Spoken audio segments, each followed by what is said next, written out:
Good morning, everybody, and welcome to the 2018 NEC Masters. We're here live on Center Court in Court 2, broadcasting today. This is Paul Walker along with Mark Jelena. We want to welcome everybody and all our viewers from around the world to this prestigious event on the UNIQLO Wheelchair Tennis Tour. We have 22 of the best wheelchair tennis players in the world. Top 8 men, top 8 women, and top 6 quads from around the world competing for this title, end of year Masters. So we're live at the USTA National Campus here in sunny but chilly Lake Nona, Florida. I'm joined by Mark Jelena. He is a longtime tennis professional and professor over at the University of Central Florida, professional tennis management program. Mark, welcome, and glad to have you along with us on the broadcast today. Thank you, Paul Walker. What an honor to be here with you, a former number 30 player in the world and a guy who's done some broadcasting at the U.S. Open, so it's a pleasure to be with you. Great. Well, we've got our first opening match getting ready to kick off over here. We've got Gustavo Fernandez versus Takashi Sanada from Japan, and so they're getting ready to do their coin toss and get this tournament underway. For those of you who are unfamiliar with this tournament, let me just lay down kind of how this tournament works a little bit. This is a round-robin format for the first 3 days of this tournament. We've got 2 pools from each of the groups that we're competing here with the men, women, and quads. 4 in each group of the men's and women's, Pool A and Pool B, with number 1 in the world, Shingo Kunita as the top seed, and the number 2 seed, you're looking at him right there, Gustavo Fernandez. Alfie Hewitt from Great Britain, who's the number 2 player in the world and defending champion here, is not with us this week, so some of the other players are going to be vying for this ever-prestigious title. You can see the warm-ups beginning. Those guys will have a nice 5-minute warm-up, and they're going to need it today because it's a chilly 45 degrees. 7 degrees Celsius for all our international fans, and so it's a little bit breezy, a little bit cool despite the sun is shining. It's going to be a cold one, and some of the players are going to need to take some time to get warmed up, so we'll see how that affects them in the play today. Paul, these guys are ironclad upper body. They're strong up there. This guy here is good size. What about his opponent? He's strong too. He's not as big a guy though, is he? No, there's not too many players on the tour as big as Gustavo Fernandez. He is absolutely a monster in the chair. He is a beast. He is a phenomenal player. He is a former world number 1, and so he's looking to kind of probably get back into that mix and try to get his ranking up. I mean, certainly at number 3 in the world, he's no slouch, but I think he'd like to ascend back to that top spot, and a win here at this NEC Masters would be a good step towards kind of moving him back up the ladder. But Takashi Sanada is a tough opponent. They've had a number of head-to-head competitions over the years, with Gustavo Fernandez having the 9-3 lead in that head-to-head competition. But some of the wins that Takashi was able to get over Fernandez were a good number of years ago, and it's been Gustavo for the last 5 meetings dating back to 2015.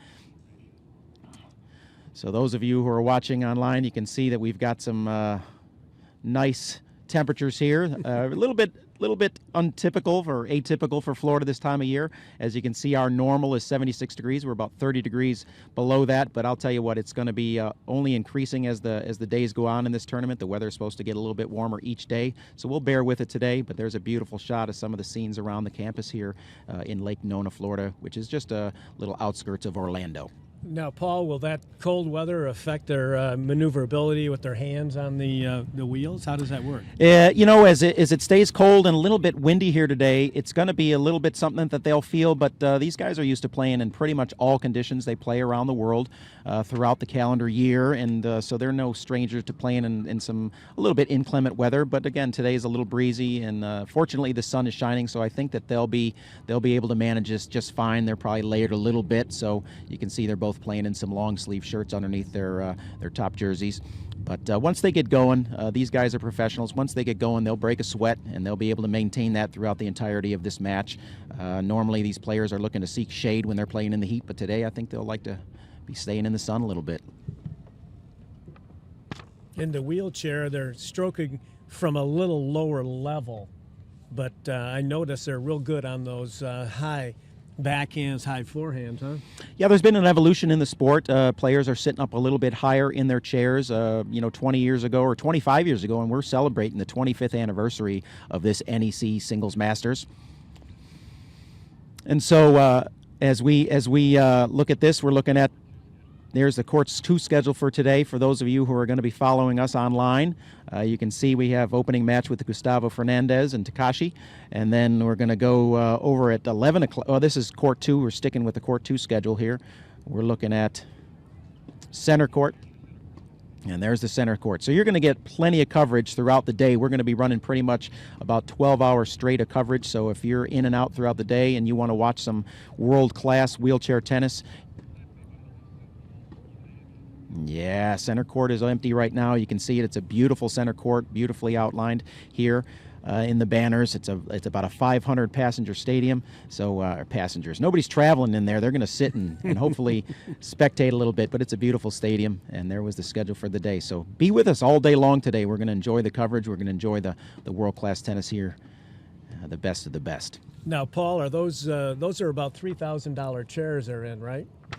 Well, for these guys, anywhere from probably $3,000 up. I mean, they're going to get they're going to get up close to $10,000. I mean, they are absolutely custom made to fit each individual and their body types. So there's nothing off the rack, so to speak, with these tennis chairs. These guys have really put a lot of time and energy into getting these chairs specifically designed for them to fit their needs and to make them as maneuverable as possible to maximize every little bit, every ounce of push that they put into that chair is going to respond for them.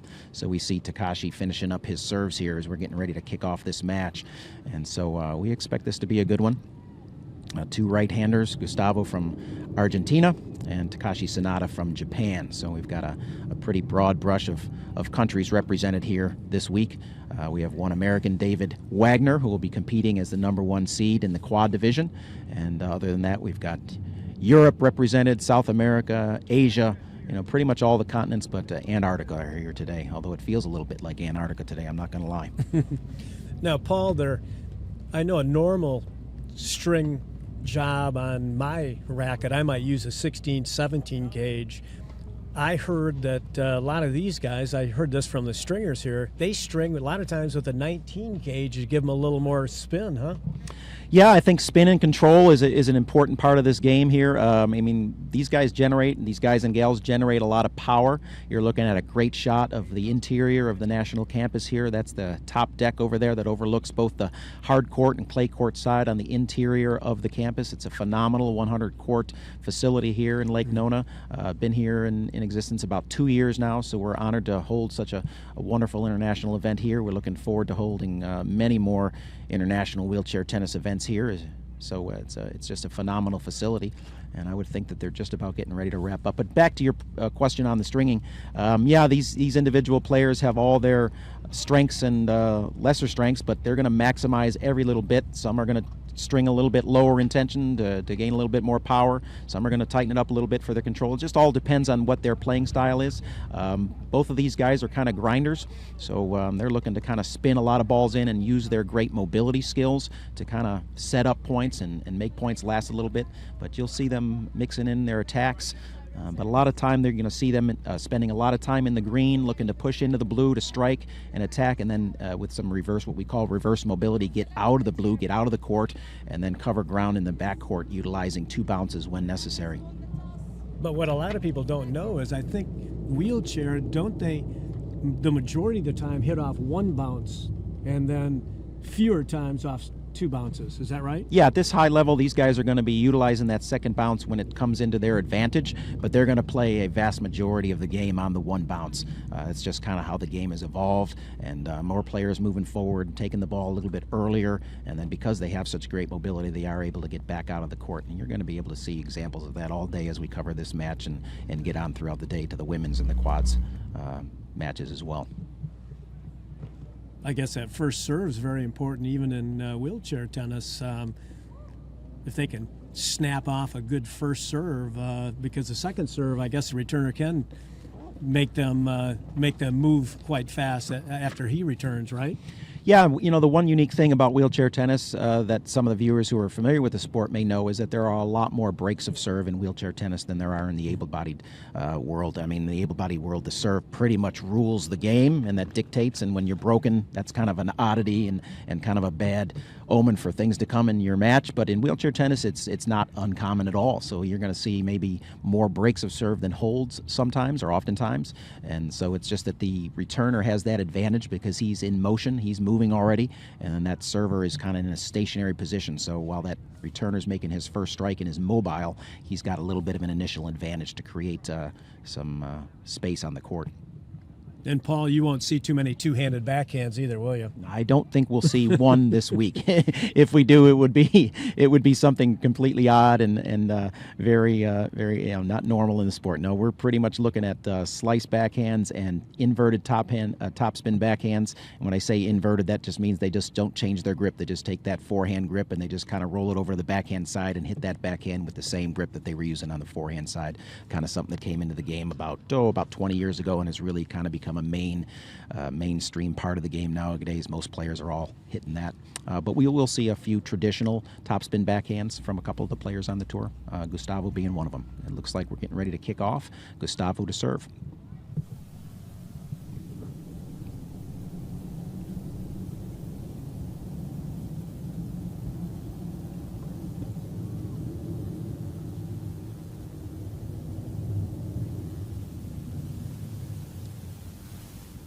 We need to have some ball boys out there.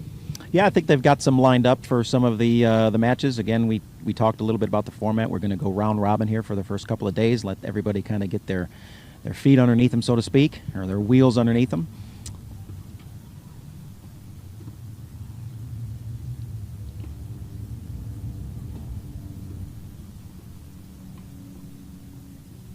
Not up. Takashi gives the obligatory apology that no tennis player ever really meant in the history of tennis, but we give it anyway. It's part of the social aspect of the sport, and it's the right thing to do. 15 love. Or correction, love 15, Gustavo serving.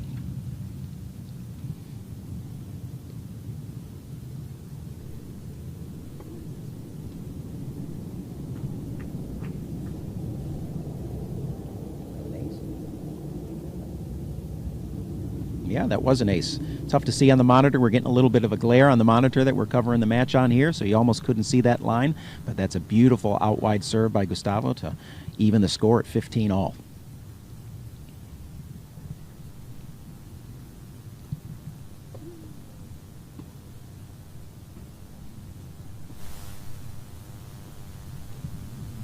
Missed return of serve there from Takashi. So we're looking at Gustavo serving at 30-15. Gustavo has a very nice ritual before he serves. Look at this. Nice.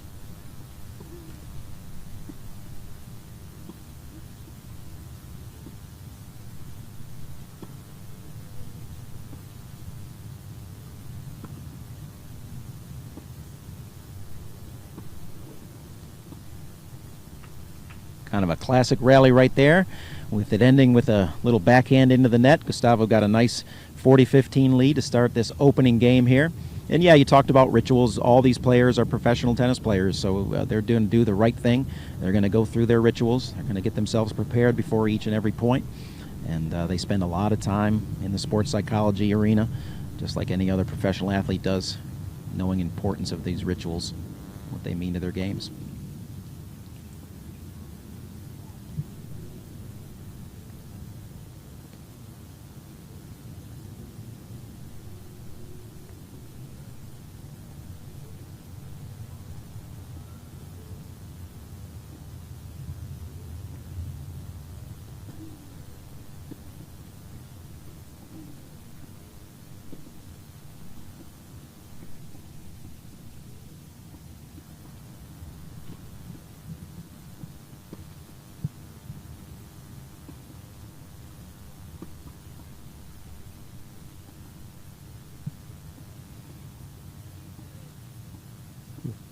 That was a good classic kind of battle there. You saw Gustavo getting some good depth and defending off that initial attack by Takashi. But the point ends for Sonata, and we continue this opening game with Fernandez serving at 40-30. looking to kind of close this initial game out.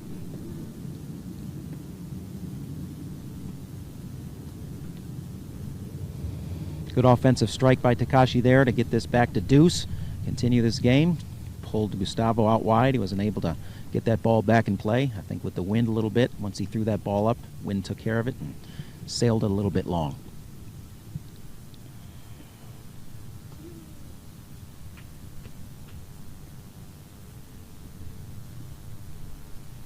Just missing on the serve out wide there. Looks like the returner moves forward, gets a little momentum coming into the return. Huh? Yeah, and that's how they create that initial advantage, as we talked about earlier, where the returner server has that advantage. So he's going to be fully in motion. He's going to strike on the move, while that server there, you're going to see Gustavo just try to get his chair going. Kind of has to respond to that return.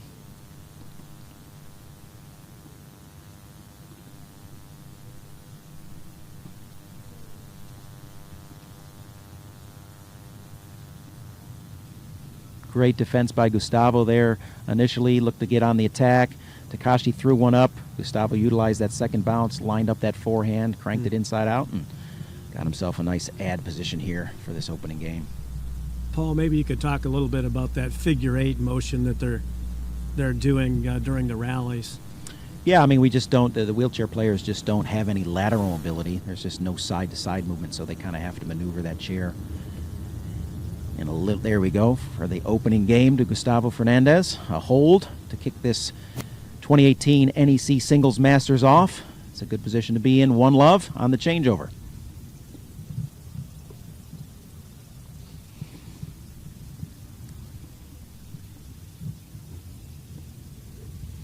We'll see if Takashi Sanada can match that hold by Gustavo and get this at 1-all, but it'll be our first look at him serving. Sanada has a nice arch of his back on his serve, I noticed when he was warming up. Yeah, he really gets deep into that chair. You'll see a lot of these players that they're going to crank their a kick serve or whatever. They're going to really reach back for that serve. He's got a low backrest there, offers him a lot of flexibility. All that depends on injury level and on where these players have in regards to their abdominal muscles and what they're able to bring to the party. And him being a single amputee, he's got a fully functioning body other than that leg that's been amputated. So he's going to utilize every bit of that to his advantage. And for those who are kind of new to the sport, to qualify for wheelchair tennis, you just have to have a permanently diagnosed mobility impairment, lower extremities, and that will put you into qualification. We'll talk a little bit more later in the broadcast about classification into the quad division as we cover one of those matches a little bit later today. There's some additional qualifications that are required to enter into that division.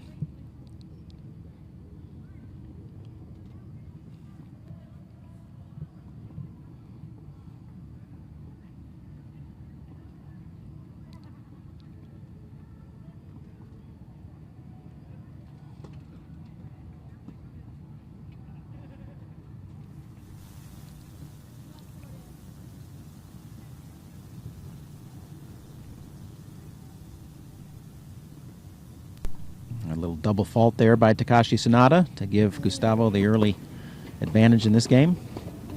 Looking for a break.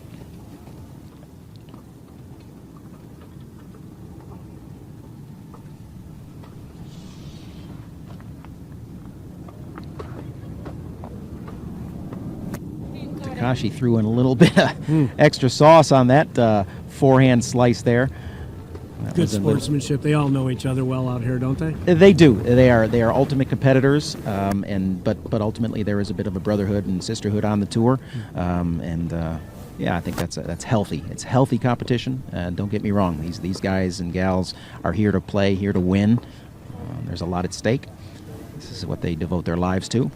Like I say, as professional tennis players, they're devoted. Many of them are traveling almost half the year to be on tour. Another double fault. Just missed by a couple inches. Yeah, second one over there on the ad side, so maybe it's the wind that he hasn't adjusted to yet or anything, but here's two break opportunities for Gustavo to kick off this first service game by Sanada.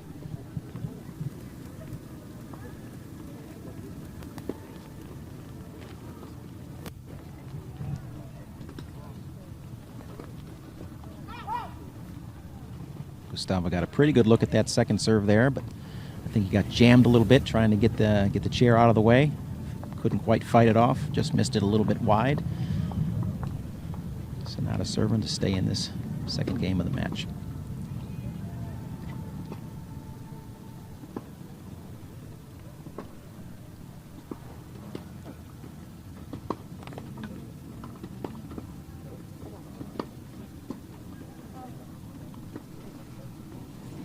You got to back that chair up like a door opening if it's coming right at you, huh? Yeah, the guy's got to be quick on that. That's we're used to pushing the chair, but there is a lot of pulling that goes on as well, and sometimes the best maneuver is to pull hard on that chair to clear space and to get as much of a full stroke in as you can. But it's not easy. It takes a lot of strength, and a guy like Gustavo is able to manage that probably as good as anybody in the world with his massive upper body strength. Big deuce point here. Just missed by Sonata, so we'll get another break opportunity for Fernandez as Takashi looked to get on the offensive early in that point and just missed that ball. Paul, do you think these two players had a background in tennis before they started competing in wheelchair tennis? Did they play as young men, or? I don't think that Gustavo did. No. I don't know about Takashi and how his injury, or if he was born with the amputated leg or with the leg missing.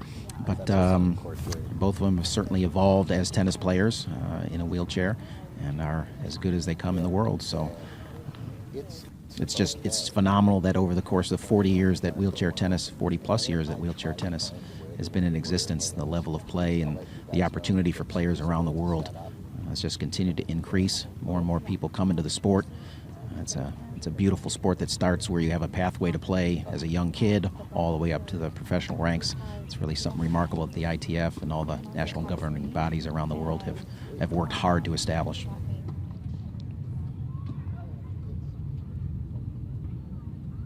That high backhand was a tough shot. Wow. Topspin, too. Yep, so here we are.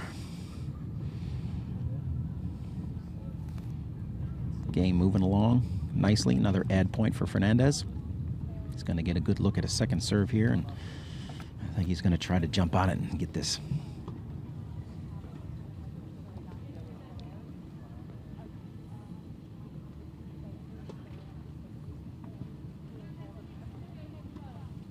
Two games to love for Gustavo. He's off to a nice lead. And we'll talk a little bit on the changeover after 3 games. I want to talk to you, Mark, a little bit about your tennis background, some of the things you've done in the world of tennis. So we're going to just throw that out there as a little bit of a teaser to our audience and let this game proceed, and we'll have a little bit of time to talk on the changeover.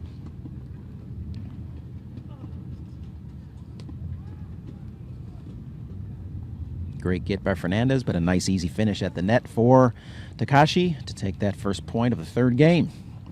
Now, you'll see him go to the net occasionally, but they won't go all the way in. They'll usually stop around the service line, right? So yeah, that's pretty much a safe zone. If you're looking to get on the attack, they're not going to close in on the net, much like an able-bodied player would. They just don't have the height, and again, back to the lateral mobility. It's a great return to serve by Takashi. How far back did you used to like to play behind the baseline? Me as a player? Mm-hmm. Yeah, I mean, I was a little bit more of an attacking player, having come from being a player who was an able-bodied player prior to being injured. So I really never kind of created that great reverse mobility that some of these players have. So I was kind of more programmed in my head to kind of move forward a little bit. Sometimes that worked out well. Sometimes that didn't work out too well. But yeah, I like to get a little bit in, hit some volleys, hit some overheads when necessary. Kind of shorten points a little bit as a player, but some of these players, again, it's just preferential styles. Some like to attack more, and we'll see some of those guys as we go later on into the draw and see some of these different players. Some are a little bit more on the attack. Some are looking to lengthen points out and grind a little bit more.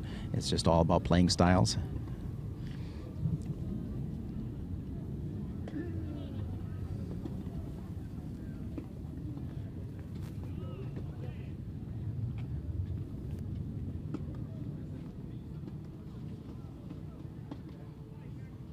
There's a good example of Gustavo closing in on the net. He'd like to have that one back. I think if he had that one 10 times, he'd make it probably 8 or 9. Well, he had him in trouble. He had him out of position, so then he advanced in. He just missed the shot, but he did everything right, huh? Yep. I think, like I say, I don't think he'd do that one again. He'd go for it one more time. 40-15 Sonata, looking to get that break back.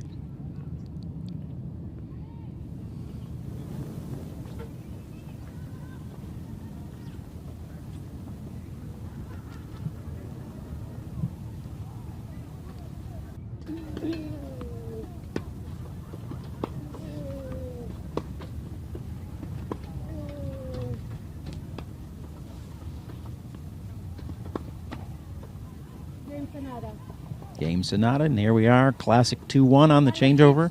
Advantage to Fernandez after 3 games. So, Mark, let's hear a little bit about you and your professional life in the world of tennis. For example, let me give an example of some tournaments you've been to around the world, and how do they compare to a tournament like this? Oh, I've been all over the world. I've been to hundreds of professional tournaments, but I'll tell you what, Paul, I noticed when they came here for this tournament, they started rolling in on Sunday and Monday, and it was just like a regular professional tournament that I maybe have visited in my career. They came here. It's funny, they all got pictures out front. They got pictures around the grounds. They came in, they dropped off their rackets to get them all tuned up. They went out on the court with the coaches. These guys, they pay close attention to what they eat, how they hydrate themselves, their equipment. They want to wear the right clothing, all the way down to shoes, clothing, sunglasses, hats, just like a regular tournament. And then after they worked out, you'd go in here and you'd see them in the net post. They'd have bags of ice on, and they tape themselves up just like a regular event. These are top professional athletes. Yeah, that's great. That's a great commentary, and great to hear. I know you haven't really seen a lot of wheelchair tennis. I know you've been fully integrated into the world of tennis for many, many years, but to hear you say that really does lend credibility to what level these athletes go to be as professional as anybody else on the ATP or WTA tour. That's right.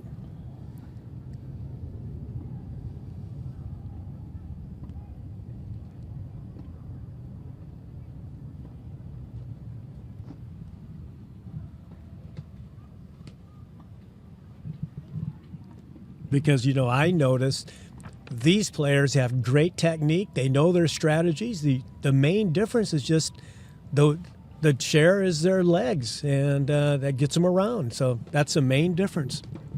Yeah, in the end, when you watch tennis at this level, you start to have the chair disappear a little bit more and more the more you watch it, and what you see is the pure tennis abilities that kind of just shine through. And these guys and gals that we're going to be seeing, obviously, as we mentioned before, best in the world. Very few holes in any of their games.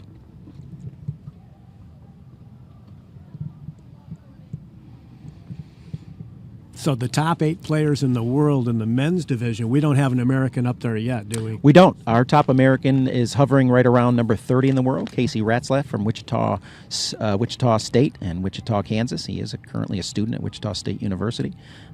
Fine young player who's really developing nicely. We're really proud of Casey and how he's been evolving as a player over the course of the last 3 to 5 years. Now, Paul, a good friend of mine is Nick Taylor. I've known him for 25 years. Nick Taylor. He needs no introduction, does he? In the world of wheelchair tennis, Nick is a legend, actually among legends. And we're proud to say hello to Nick, who just recently earned another Wheelchair Masters doubles title with David Wagner, his longtime partner.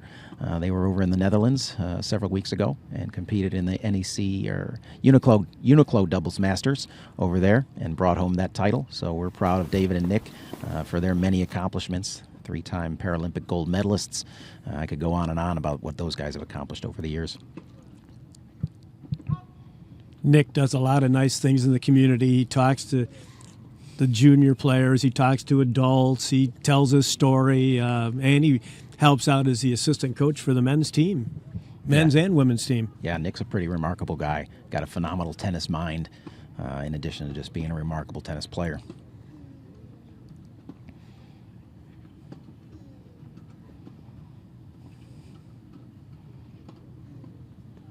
Massive forehand there by Gustavo. Looks like it was just missed it a little bit, but he was looking to close that game out. and stretch this lead, get back to that 2-game lead that he established early on. Try to get it to 3-1, but Takashi's got other plans. You ever see a flat tire very often? Yeah, every now and again, it's a pretty dramatic thing. You'll hear a loud explosion. sounds like a drive-by shooting when one of those tires blows, but it doesn't happen. These guys are, pretty much got their equipment in pristine order, so it would be a rarity, but it does happen now and again. You would hear it across campus if one of these tires blow. Some of these guys are running on about 200 psi. The majority are probably somewhere between 150 and 200.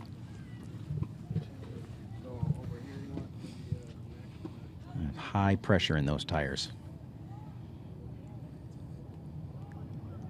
Looks like we got a little bit of a question on one of the calls.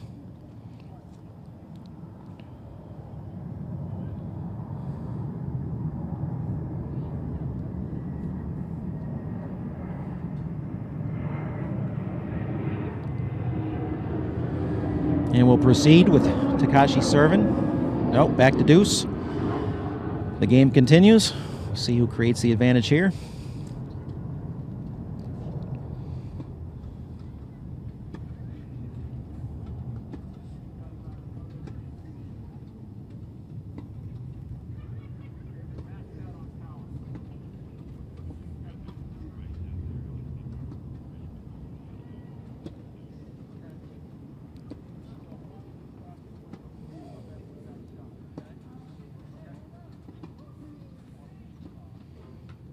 Great point by Gustavo Fernandez. You see that he really established himself on the baseline, really didn't execute a lot of mobility, was kind of parked there, had Takashi on the run, set up a little bit off center, was using that inside-out forehand, and when he got a ball in the middle of the court, pushed in easy, crushed that cross-court forehand there for the winner.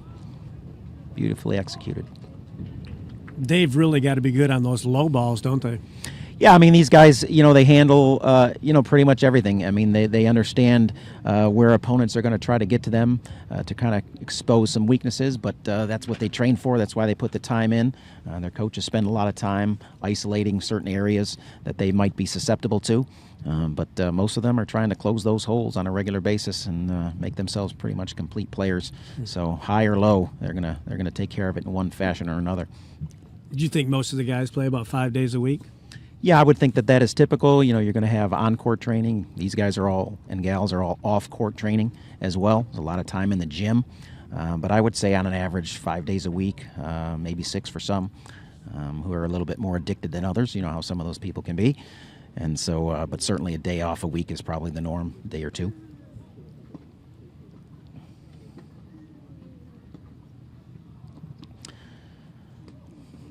Good deep volley there. Gustavo with the 3-1 lead. Got that 2-game lead back. He's got a lot of power.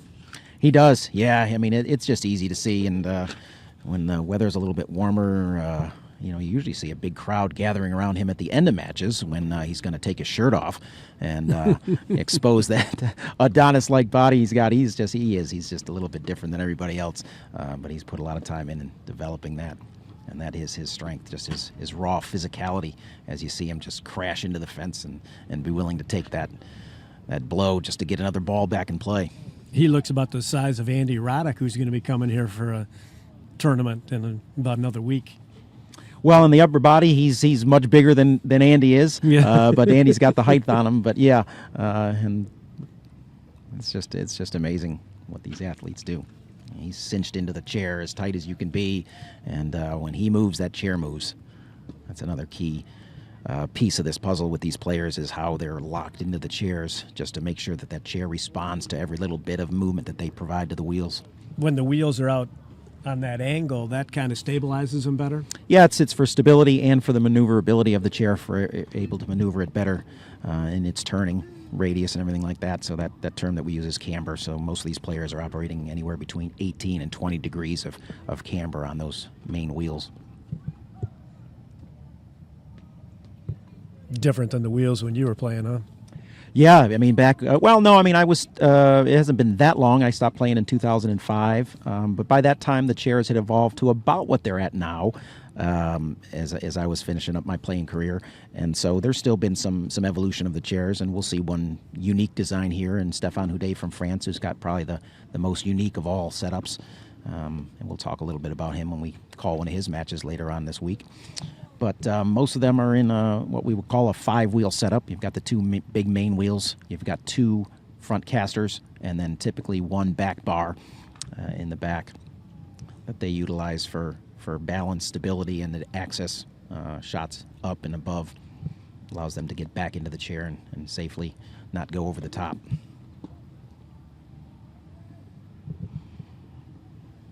.30 all in this critical 5th game match here. We'll see if it stays tight, 3-2 on the changeover, or if Gustavo can kind of continue to expand this lead. So, Paul, this is the first year at the national campus for the Wheelchair Masters, right? It is. This is the first big international event that we've held here, and so I think that this is going to be the forerunner of many to come. It is one of the unique facilities in the world, quite frankly, that could house and hold and hold a larger tournament. This is not one of the larger tournaments that we would have on the UNIQLO Wheelchair Tennis Tour. Again, as I mentioned, only 22 players by ranking that are here, so pretty elite. But when we get into some of the bigger tournaments around the world, where you're talking about maybe anywhere of upwards of 100 athletes participating in a professional tour, this would be a great venue for them to hold. I think in years to come, this is likely the site of our prestigious World Team Cup, which is the equivalent of the Davis Cup and Fed Cup on the wheelchair side. So that premier team competition that's held annually each year somewhere around the world, I think Lake Nona will be a future site as we go to the 3-2 changeover. I know Jason Harnett was very happy to get this tournament here. He's one of the nicest guys I've met since I've been here. I've only been here since April, but I've always loved talking to Jason. Yeah, Jason's the national manager of wheelchair tennis here for the United States Tennis Association. He's the head coach of our national team as well. He's been an integral part of getting some tournaments here in the United States. He was a longtime tennis pro out in Mission Viejo, and he was the one that brought the doubles masters to Mission Viejo some years ago, which was the first time that the masters tournaments had returned to the United States after many years ago having been held in the United States. So he was instrumental in getting it out there, and then when he took this position here at the national campus, I think it was on his radar to get some of these, again, prestigious events here. And so this is the first year that we're hosting this event, and I think next year there's a great likelihood that we'll be back again and maybe adding even some doubles to the mix. So well, you never know. I know the people that are working at the ITF and scheduling tournaments are always looking for great venues, and I think that they're very impressed with this one, as I think anybody who's in the tennis community would be. It's pretty phenomenal. Well, Sonata did a nice job of getting that to 3-2. Keeps this match a little bit tight. He's going to try to get a hold here and get this to all square at 3-all. We'll see if Gustavo can get the break again to maintain that little cushion.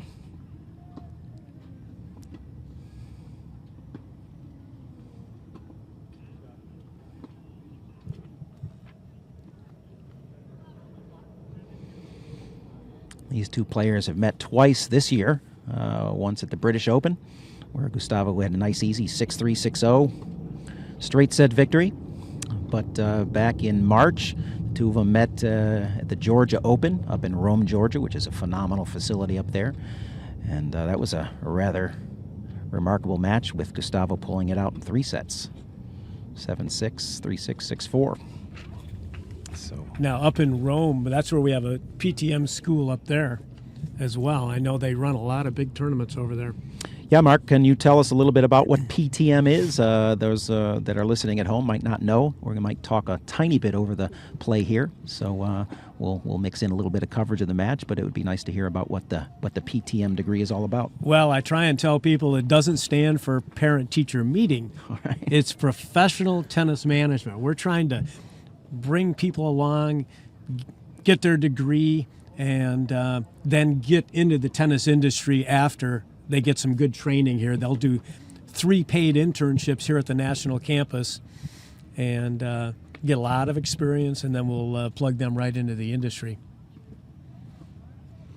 Yeah, that's amazing to think about this facility here, your proximity at the University of Central Florida, having that program, the ability for people that are taking courses in that program to have access to this facility and the massive world of tennis that exists here at the National Campus. What a great partnership. So I know that this is the home of the University of Central Florida Knights and their tennis program over there at the Collegiate Center. We'll probably get a shot of that at some point in our coverage, as we've got just many different areas of this whole camp, as we call the campus. You've got the headquarters of the USTA here, you've got the Collegiate Center, you've got the Player Development Center, and then you've got this interior of the center, which is open to the public but is utilized for just so many different types of tennis events. Clay courts, hard courts, red clay, indoor tennis, we have it all here. The college teams, a great team, top 20 team, the guys and the gals. They're both top 20 and really moving up fast. They're going to be in the top 10 real soon.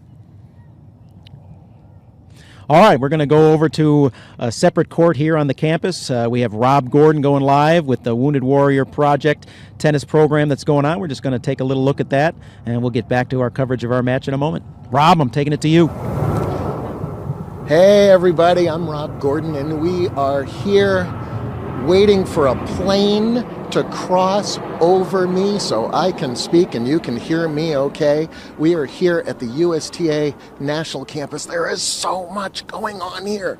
This week we are smack dab in the middle of the NEC Wheelchair Tennis Masters, and not only that, I am here with Jason Allen, who is heading up a Wounded Warrior Tennis Clinic this morning. How are you, Jason? Doing well. Thanks for having me, Rob. Awesome. I got a question for you. Wheelchair tennis, we're here, Wounded Warriors, USTA National Campus. How does all of this come together? Well, this is obviously an extremely special event for us, the NEC Wheelchair Tennis Masters. It's the World Championship, year-end championship, and we're excited to host it for the very first time here at the USTA National Campus. Joanne Wallen, my boss, wanted me to get on top of doing lots and lots of special events around this event in order to publicize it as much as we can for the community. So one of those things we did was partner with the Wounded Warrior Project, which is based out of Tampa, and we had about 25 wounded military vets come out this morning for our clinic. That is awesome. What other events are going on this week that you're heading up? So this afternoon we're having another military appreciation clinic from 5 to 6. Tomorrow and Friday we're hosting over 400 children from a local elementary school called Moss Park Elementary, and they're going to do a series of things. They're going to start off tomorrow on court doing some tennis instruction. Then they're going to rotate to watch a wheelchair tennis demonstration with 2 Paralympians and gold medalist Mackenzie Solden. After that, they'll go have a health talk with a physician from Nemours Children's Hospital, and then they'll end their experience with a little talk from the Canine Companion Service Dogs. Wow, you have a full week. We do have a full week. We're very excited and very honored and feel privileged to be able to host this event here. Well, Jason, thank you so much for taking some time. I know that you're in the middle of the clinic right now. Please go back to your clinic, and thanks for talking to us. Thank you. All right, thanks, Jason. All right. So there it is.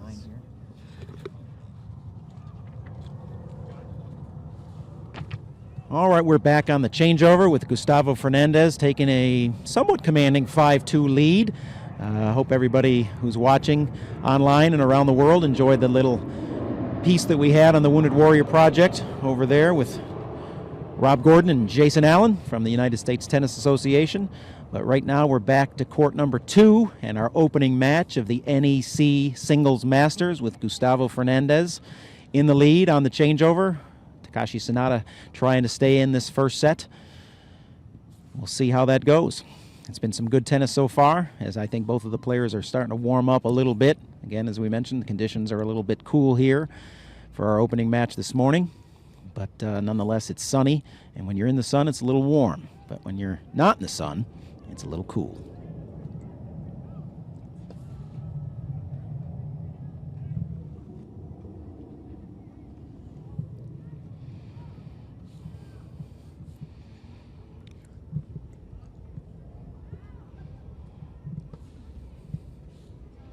Double fault by Sanada. A reminder that we'll be starting with another match and some coverage on center court at 11 o'clock. And for those of you who are coming and going at home, just be sure to tune in pretty much any time throughout the day and pick up any of our coverage here. We're so fortunate to have great coverage on 2 courts with this opening match here. Looking like an early opening set in favor of Gustavo Fernandez. Fernandez has some heavy topspin balls he hits. He doesn't slice many, does he? No, he doesn't. He's going to slice if he needs to dig something out and defend. But when he's got an opportunity, he's going to rip just like that backhand you saw right there. Take a commanding 30 or 40 love lead in this game here to close out this first set.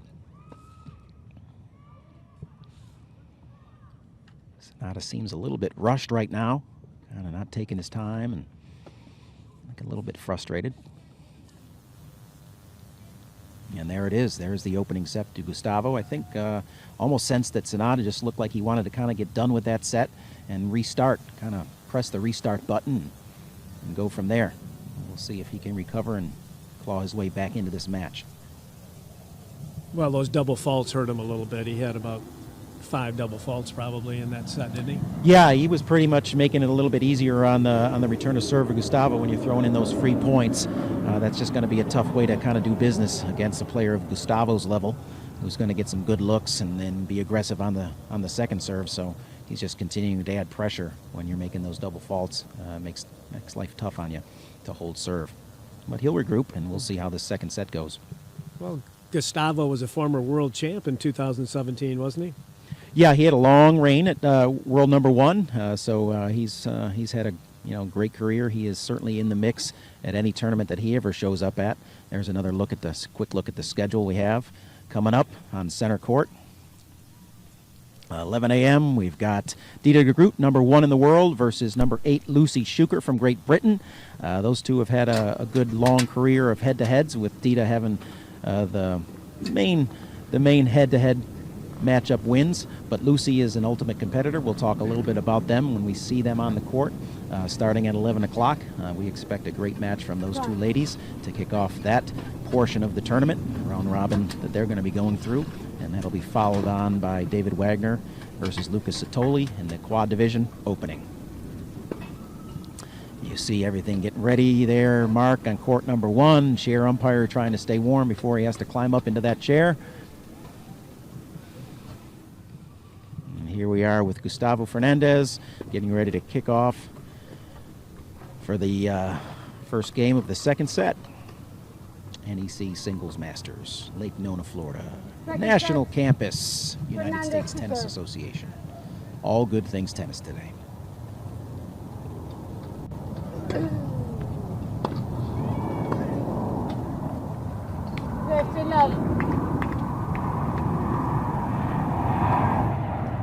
Paul, I don't know if you noticed how well they set this whole tournament up. All the flyers over there, or the flags and everything, they go, look at the signs in the back. I mean, this event staff goes all out every time they have an event here. Yeah, it's really impressive. I mean, as you can see, and that's not even our center court there. You know, the center court that we're looking at, we're calling the match here behind us. There's a great picture of the flags flying. You can see there's quite a breeze blowing today here at the National Campus. You're getting some great pictures around and about center court. You're getting a great look at that. As we mentioned before, this is one of the 2 stadium courts here at the facility. The other one's right across on the clay court side. So maybe in years to come we'll hold an event on the clay instead of on the hard court. But I think generally speaking the players enjoy the hard court. It's just a little bit easier push. But yeah, they have spared no expense in making this, as it should be, a world-class event. I mean, this is the best of the best. This is a Masters level tournament. And so, you're pretty much going to dot all your I's and cross all your T's, make this worthy of the top players that are coming in from around the world, and put up banners and promote these players and this sport. I'm really proud of the United States Tennis Association for all the efforts that they've gone into. Tournament director Joanne Wallen and what she's done to make this just a phenomenal event. So we're day 1. We're just getting into it, but it's going to be a great tournament throughout the week.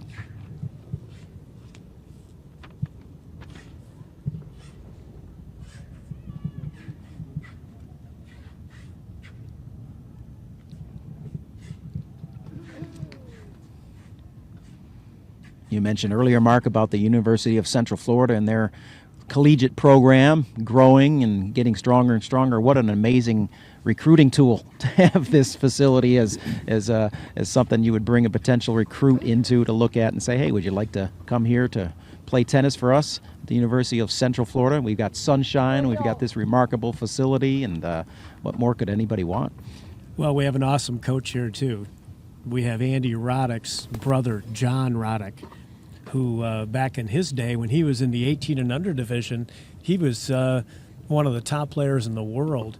And someone mentioned to him, hey, how did you ever do when you played Andy?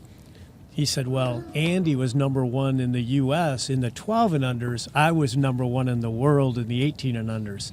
You guess how I did. Yeah, I'm sure there was no brotherly rivalry at all, right? No. No two brothers have ever been rivals, right? Growing up. And John, he was an All-American at Georgia 4 straight years. Now, I've heard of someone being an All-American a couple of years, but 4 straight years, I mean, that guy could play, and he's a phenomenal coach. He took Oklahoma to #2 in the NCAAs on 2 occasions, right in a row, back-to-back. And here at the National Campus, we're going to be hosting the NCAAs here for 2019 in May. That's going to be a special event. Yeah, that will be an absolutely remarkable event. I know that they bring in what they call college game day, much like they do with collegiate football here, which of course is big in the United States. Maybe around the rest of the world it's not such a big thing, but in the United States, collegiate football is massive, and they make it a big party and make it a big production. And here at the Collegiate Center, when they bring in matches between 2 collegiate teams around the country, they make it an event. You'll get 2,000-3,000 people over there at the Collegiate Center, and they get the place rocking, and it is a phenomenal tennis event to experience. It's almost like a Davis Cup kind of event and atmosphere where it's not quiet, it's not demure, it is raucous, and they get loud and they get crazy and they're cheering on their team, and it's really an incredible event to watch. And just to not get lost here, we're at Sonata, gets an early hold, or a early break actually, and gets a 1-love lead in the second set. And so he's trying to stay alive here and not let Gustavo take this thing in straight sets. He's looking to push it to 3.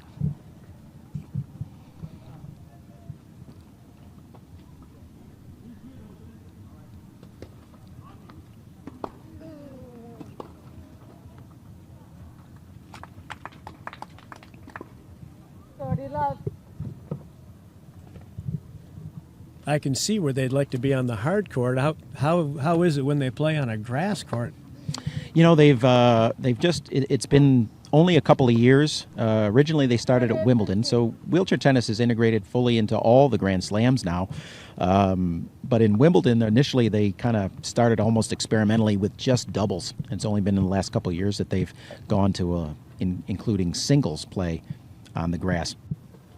And for the wheelchair players, most of the ones that I've talked to say that pushing on the grass of all the surfaces is the hardest surface to push on without question. And so, as you can imagine, digging through the turf on a wheelchair is never easy. I can attest to that. That's what I call going four-wheeling.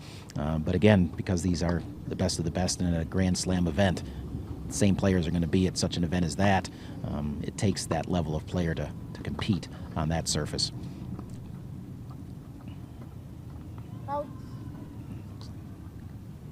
Just missed. Now, do most of the professional players here travel with a group? 4 or 5 people that go with them, or how does that work? 4 or 5 is probably a little bit much. Most of these will travel with a coach when they go to international tournaments. Beyond that, I don't know that there's much beyond a coach. If there's a team event, certainly there'll be a bigger kind of entourage where we'll have a trainer with them and everything like that. But for individual players like this, pretty much for the premier events, they'll be traveling with their coach, maybe another. Oftentimes, maybe if it's a family member, a brother or a family member that might come with them as well, just to kind of have that kind of piece of their puzzle with them, which is important as they're on the road so much, to kind of have that normalcy. Mm-hmm. You sometimes will get significant others traveling as well, which again, when you got life on the road, you just try to get as much normal as you can. So, you have your coach with you to take care of your professional tennis piece, and then maybe family or significant other with you to kind of take care of that personal piece that's important to kind of put you in a good frame of mind to be able to compete at the highest level. Got to have that significant other with you to give you that massage after you get done playing.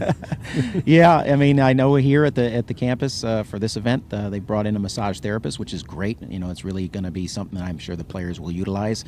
Having to play 4 or 5 days in a row at this high level, it's important. And we're seeing the players come out onto center court here, right in front of us. We're getting a look at Dita de Groot, #1 in the world for the women, and Lucy Schuker from Great Britain pushing onto the court. So we're going to get ready to get kicked off here in our other match of the day as we're approaching the 11 o'clock hour here on the East Coast of the United States, broadcasting live from the USTA National Campus, Lake Nona, Florida. NEC Singles Masters. Last big event on the UNIQLO Wheelchair Tennis Tour. Pretty much after this event, the players will just utilize some much-needed, much-deserved downtime throughout the month of December. And then they will crank it back up again in January, just like every other tennis player in the world does. You know where? Are you going to be in Australia? No, I will not be in Australia for that. We'll probably be sending a player and a coach down to Australia. I think David Wagner has qualified for that Grand Slam, and so he'll probably be in attendance there with one of our U.S. national coaches. And then actually I'll be traveling over to France in late January, about that same time, to be with our top junior, Joanna Nee, out of New York, who's going to be participating in the Cruyff Foundation Junior Masters, which is a really prestigious event that's held in Tarbes, France, in conjunction with a famous tournament called La Petite As, which is almost kind of considered the 14 and under world championships for able-bodied kids, boys and girls. Really the best of the best. Phenomenal tournament held over there for almost 30-plus years. That'll be on the red clay? No, that's an indoor tournament. Indoor? Over there, yeah, in the middle of winter in the south of France. It's pretty cold over there in the Pyrenees Mountains. So, yeah, we'll be inside.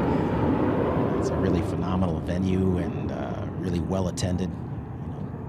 It's just a really great tennis event.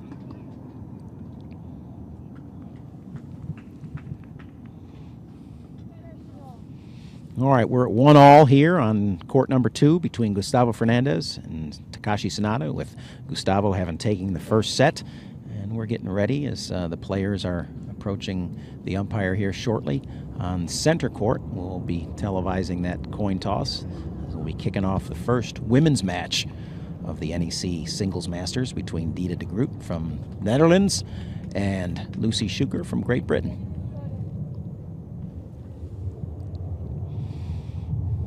How's their head-to-head matchups? As we talked a little bit earlier, predominantly the lead goes to Dita, as she's kind of established herself as the forerunner here in the women's game. Between her and Yui Kamiji of Japan, the two of them split all the Grand Slam wins this year. It's pretty much come down to the two of them. They've kind of separated themselves a little bit from the pack, and you know, not without exception, but they are certainly the two favorites here. And Dita will have, I would think, the advantage over Lucy, but I'm a big fan of Lucy Schuker's in that she is probably one of the just really pure competitors on the tour. She has kind of got that classic British bulldog mentality, and she fights for everything that she does on the court. And I'm a real big fan of watching Lucy compete. She is widely considered just one of the best competitors on the tour. Do the players play mixed doubles very often? Not too often. There's a couple tournaments that have kind of tried to get some mixed doubles going, but it's just something that's been kind of tough to organize and kind of include into the tournaments, as typically these players play the professional tournaments on tour. They're playing both singles and doubles at those tournaments. And so to add in a third, division would be kind of asking a lot for most of them. But there's a few tournaments that have kind of attempted to do that, and I think it's widely liked. It's just tough to kind of logistically pull off with their busy schedules.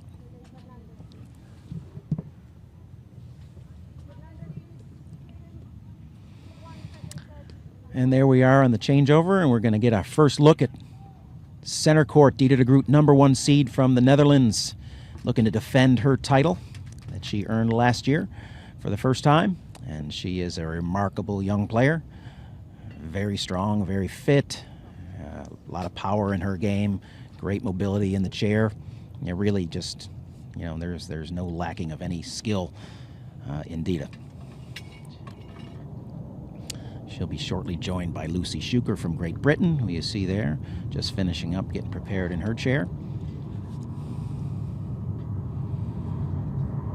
Lucy comes in as the number 8 seeded player here at this tournament.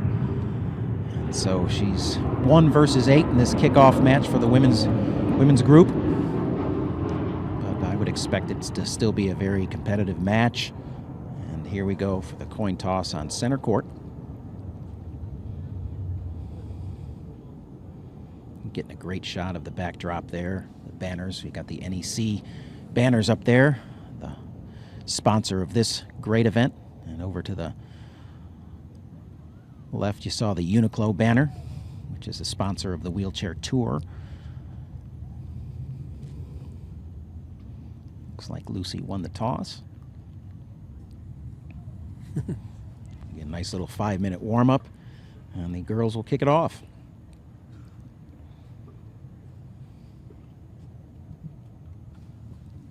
Oh, I didn't notice that before. They put the spare balls on the wheel there, huh? Yeah, some of them will have the spokes set up to where they can accommodate a ball, and it kind of makes it convenient. You know, get some other players that have a little bit of a little bit of a ball bag that they can hold on the back of their chairs. But we're going to return here in a moment to our match over on court 2 between Gustavo Fernandez and Takashi Sanada. We'll allow the girls to warm up on center court while we continue the coverage over here. We're into the second set, with Gustavo having taken the first set and Takashi looking to even this match at 2 sets all, or correction, 1 set all, and go to the third. We'll see. I'm sure Gustavo's got other plans. How do the players like being here in Orlando, Paul? I haven't had a chance, you know, as I just got in yesterday, I haven't had a chance to talk to them all much about how they feel about being here in Orlando, but I'd be hard-pressed to think that they're disappointed about being here. And again, this is the one day that they kind of have to suffer through a little bit. I think we're supposed to be back up into the 60s tomorrow, 70s on Friday, and maybe even into the 80s again by Saturday. So back to kind of more typical Florida weather, which is what I'm sure they were looking forward to when they booked this trip.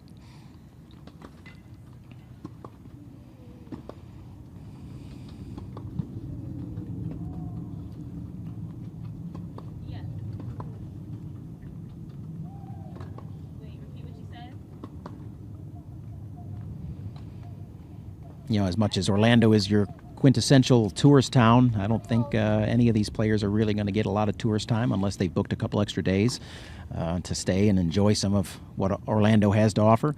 They're going to be pretty much hyper-focused on the tennis for the next 4 or 5 days. And if all things go well, maybe they can celebrate a little bit over at Mickey's house with a nice payday that they'll have earned from this tournament. Celebrate a little bit, but most of them are probably going to look forward to getting home and just rest for the month of December, as I mentioned earlier. Most all of these players will probably be in the Australian Open, huh? Yeah, I would say almost without exception, the vast majority, if not almost every one of these players that are here today and for this tournament will be down under in January to compete at a couple of the tournaments that kind of lead up to the Grand Slam event there in Melbourne, with the majority of these top 8 men, women, kind of being that same mix for that Grand Slam event down there.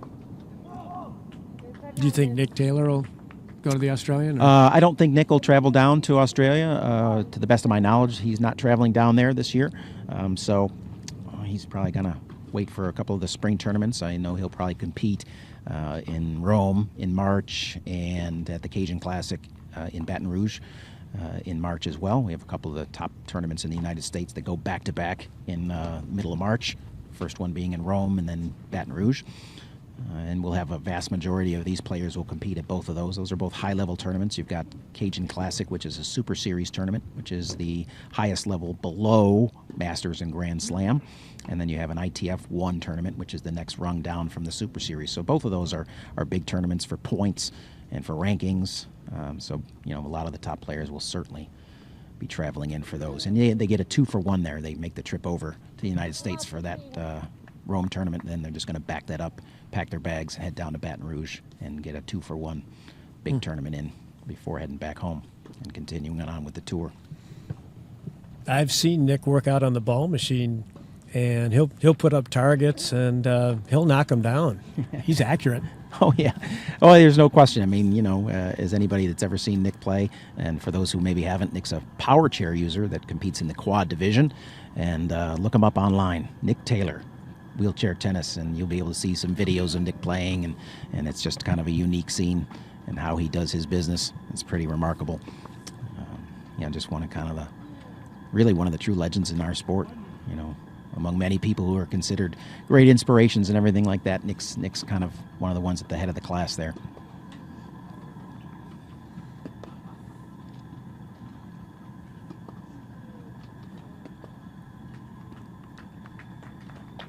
Well, you live in Lakeland, so you've been here quite a few times at the campus, huh? Yeah, so those who are not familiar with the geography of Florida, Lakeland is a city that kind of centers up right in between Orlando and Tampa. So I'm about an hour away, or a little bit over an hour from the campus. So I get over here with some regularity as a coach for the U.S. program. And so I'm really happy that it ended up being here pretty much close to my backyard. Really fortunate.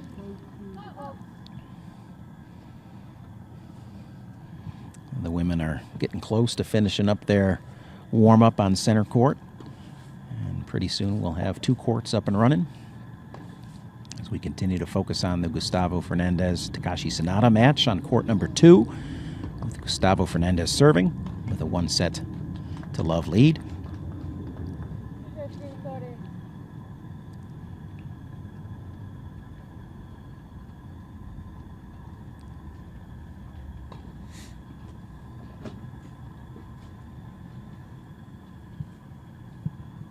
Not too many of the men on the tour wear sunglasses when they're competing, but yeah, I've always been amazed at people that say I can't play in sunglasses, and it just ends up being a personal preference. A lot of players I've known over the years that just say, hey, I just can't do it. Either they get fogged up, or they just don't like it, or they feel like it just kind of impedes their vision. So you've got those that wear and those that don't, and you see Gustavo there, I think, has kind of got the hat option, but he's a backwards hat wearing guy, and that's kind of the way he rolls.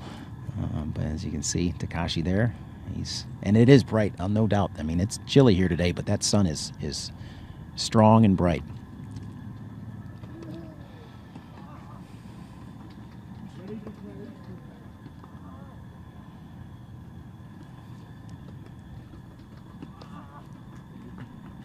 Gustavo just a little bit too strong for Takashi there. Continuing to kind of dictate play for the majority of the points that we're watching. These guys can really cover the court. They're very mobile. Yeah, I mean, it takes a lot. I mean, and watching online, I think you can't really get the appreciation for how hard they're hitting the ball and how much they're moving around the court. It just doesn't present as well as it does live. I mean, it's great. We're going to be switching over to center court with Dita DeGroot kicking off this first round match in the round robin format. That was the first serve of the first point against Lucy Schuker. So we're going to spend a little time here on center court now, calling that match as we leave court 2 and the Gustavo Fernandez Takashi Sonata match to give you live coverage of the Dita DeGroot and Lucy Schuker match, center court.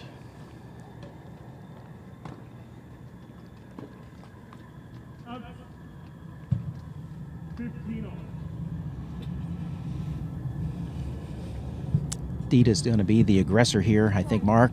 She's looking to kind of dictate the majority of play.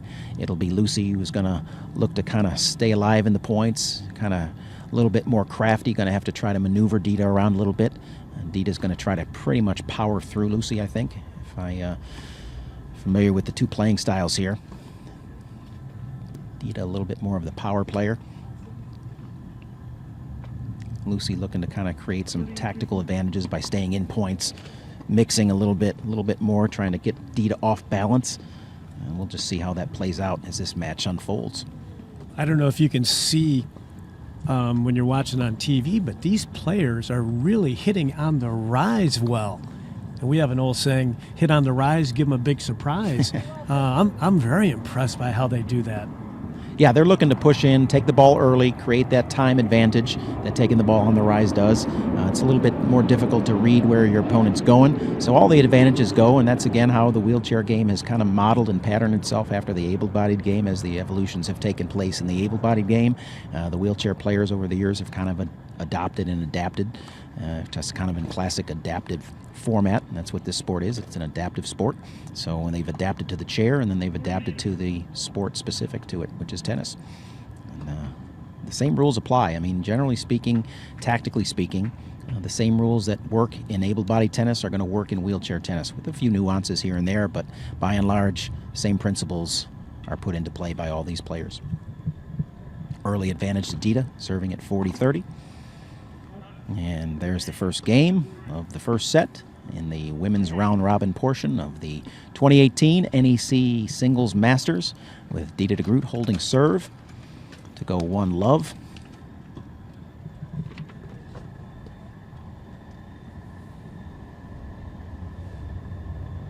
You know almost every player out here on the tour, huh? Yeah, I've been coaching with the U.S. program since 2005, so many of these players weren't even around then. But as I've continued to coach over the years, and they've entered into the game and at this top level, when we compete internationally with our national teams, many of the years I've coached the U.S. women's team, and so certainly on the women's side, I'm very familiar with Lucy, having competed against her, and Dita from the Netherlands in team formats and at tournaments when I've been with some of our professional players. So yeah, no stranger to all these players. They're really remarkable people. I admire them greatly for all the hard work that they put in and conduct themselves as true professionals. It's really, really an honor to know all of them.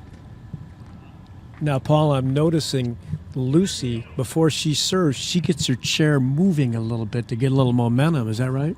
Yeah, you can see it's hard to tell there, but she's probably about 4 feet or maybe a meter for our international folks to translate that a little bit better.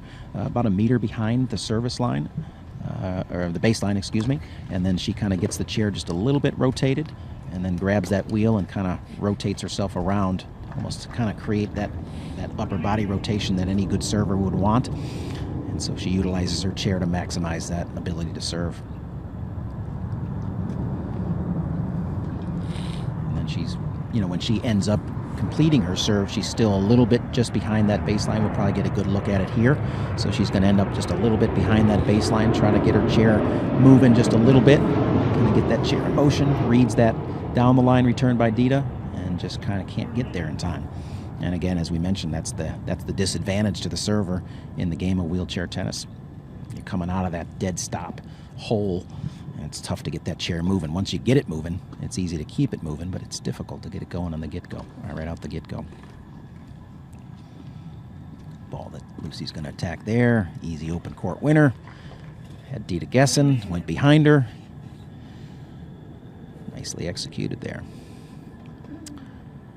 40-30 for Lucy to open up her first service game of this first round match in the round-robin format.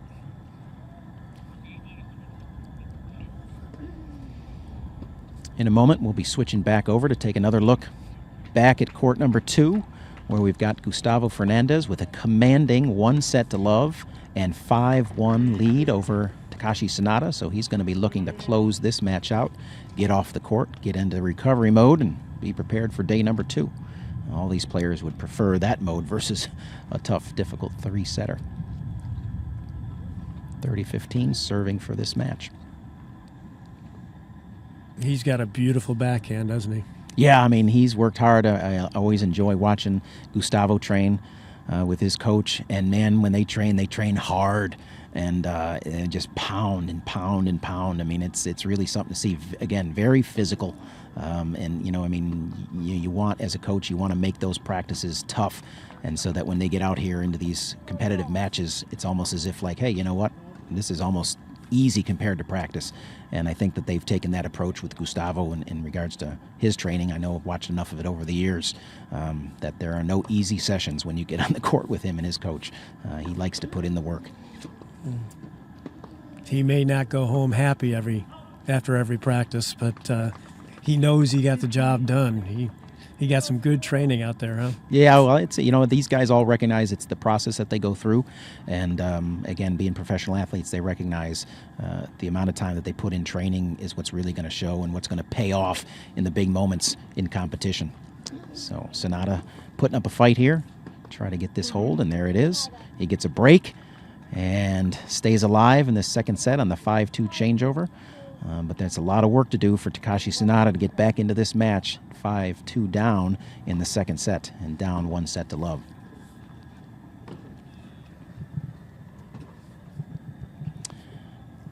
Well, will those guys do their changeover on court 2? We're going to go to court number 1, back to center court, and continue to kind of pick up the coverage here with the third game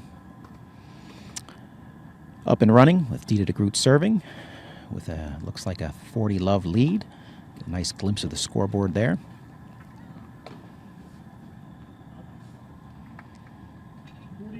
So on a high ball, a lot of times they want to move in and stretch your arm up straight and catch it before it bounces right up over them. Yeah, they're going to make that. You got to make that decision quick and early, because if you hang and hold back just one little split second, there's a good chance you can get something up and over your opponent's head.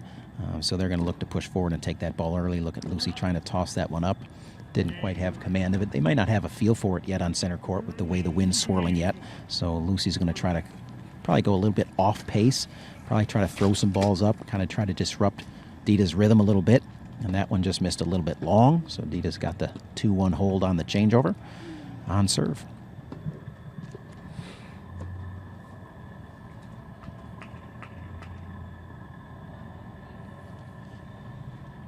There's a lot of nice palm trees here. That is one of the beauties of Florida. Yeah, that palm look. It's California and Florida, I think, are historically the two places in the United States that we think of when we think of palm trees. And so no shortage. I was talking with a couple people this morning who are anxious to see some alligators while they're here visiting in the state of Florida. I think we're well known for our alligator population, and so they said they were going to be disappointed if they were going to go back to their homelands without having seen a gator. I said, well, good luck. I haven't seen a gator in 7 months. In 7 months. Not yet. All right. But those palm trees, I did want to say that UCF uses the palm trees after they trim them, and they make plates and bowls over at the campus. It's totally green. They don't have any more paper. Oh, we're back on live on court 2, where Takashi Sanada is serving to kind of stay in this match. Looked like another double fault there, Mark, which has kind of been his nemesis today. We certainly know that from the first set where he struggled. We've switched over to center court a little bit, so we missed a couple of his service games, but based on his body language right now, it just seems like something that he's struggling with throughout the day, and he's got himself a little bit of a hole here on this game that he desperately needs to stay in to stay alive in this first round match in the round-robin format. That's a tip you don't want to say to your wife in mixed doubles. I love your faults. You're on slippery slope if you're playing mixed doubles with your wife. I don't know if there's any win-win that can happen there. Great backhand by Gustavo. Looks like he's earned himself 2. Correction. Yeah, 40-15. Well, they haven't updated the score yet.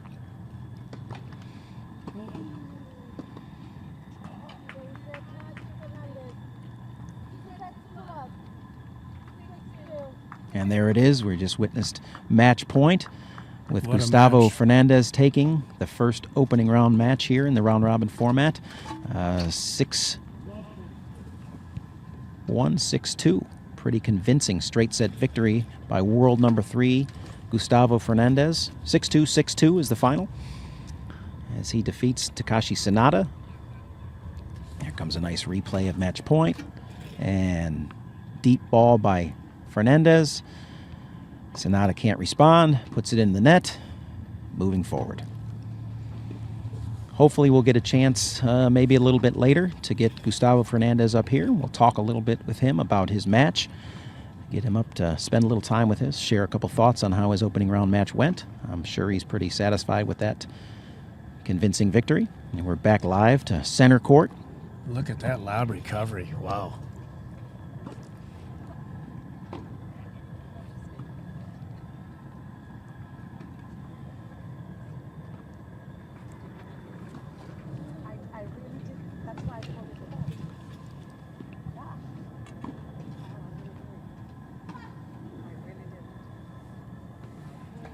Lucy flies that ball wide. Dita continues to kind of have some easy service games so far in this first round match of the women's round robin. You know, we have a saying, an emergency shot. Some of the emergency shots that they're coming up with, I've never even seen. Yeah, these are great gets. Yeah, I mean, when they get stretched out, they're gonna get on those wheels. They're gonna dig. They're gonna throw it up. They're gonna stay alive and see if they can kind of claw their way back into some points. Right now, it's Dita with the early advantage, 3-1, kind of putting the action on Lucy a little bit. We got a ball hiding behind the electronic scorekeeper there. So we've got a 2-game lead for Dita at 3-1. She's kind of roared out to a quick start here. And she's got some great angles. Yeah, there's not many holes in Dita's game. I mean, watched her kind of evolve over the course of about the last 2 to 3 years and ascend up to #1 in the world. There was a time when she could maybe struggle with her serve and get a little bit out of control with that, but she seems to have really reined that in. And again, that's a testament to her training, her coaching. And so she's mostly without flaws and kind of stays in control of most of the matches she plays. Whenever I watch her play, she's pretty much the one dictating play. Just a little bit too strong there for Lucy, and she kind of tied her up with a good deep ball down the middle. You know, the way they read what shot's coming is just phenomenal. I mean, they have to anticipate and they have to read so they can get themselves in position. Yeah, I mean, they angle their chair as they're recovering out of the court. Oftentimes they're angling their chair with their back slightly turned to their opponent, but they've kind of calculated the degrees at which they're going to have to turn inside or outside to execute on the backhand or the forehand side. And again, based on where they've placed their shot, they're looking for percentages, and they're thinking most of the time shots are coming cross court, but they know tendencies of their opponents because they play them a lot, and they might know that certain players tend to go down the line more often. So again, it's all about, like we mentioned, these two have played a lot of matches against each other, so they're not unfamiliar with each other's games. It's just like a Federer and a Nadal. There's no great mystery as to what's coming. It's just a matter of execution on any given day.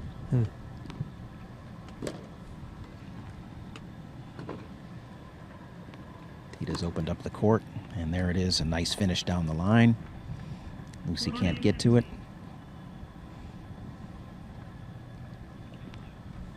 We're going to get a nice replay here. You're going to see Dita take this forehand inside out, kind of start to establish position on the court, pulls. Good depth there. This backhand cross court is the one that pulled Lucy out wide, and she was able to finish down the line.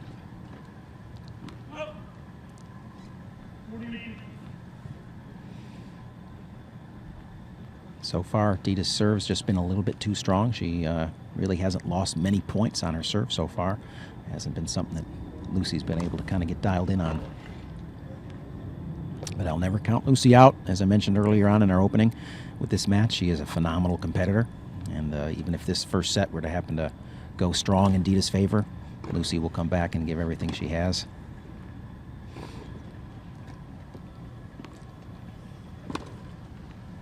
Yeah, you see, that was just like a classic example of a player walking around to get their forehand. You see Dita positioning her chair.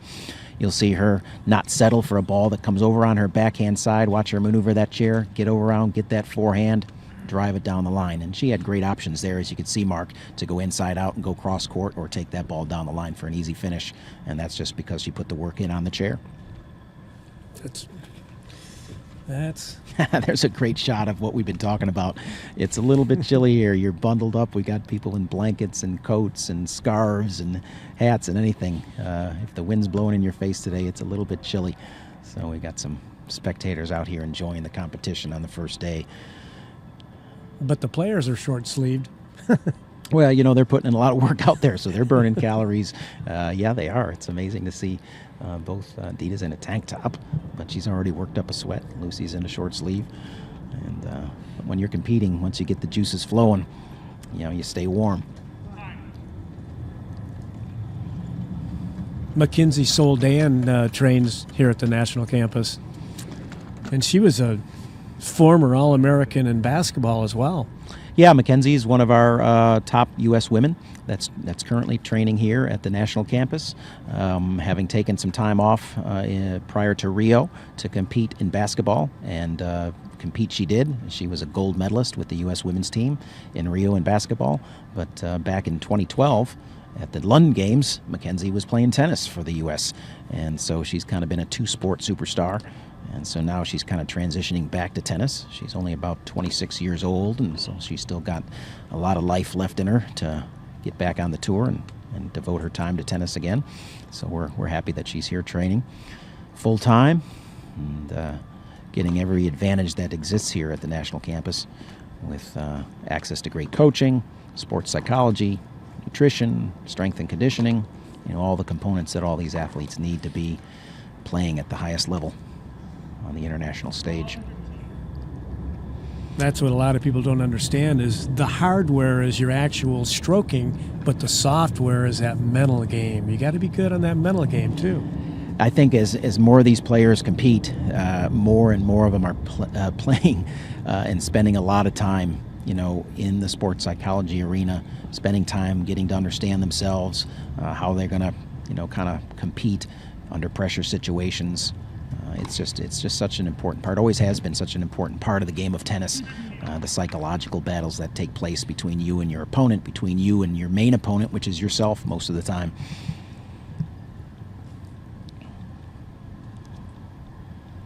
So Dita's off to a strong and commanding 4-1 lead. Lucy looking to kind of try to slow her down a little bit. You can see she might be trying to throw a few more of those lobs up, kind of just take a little bit of wind out of Dita's sails.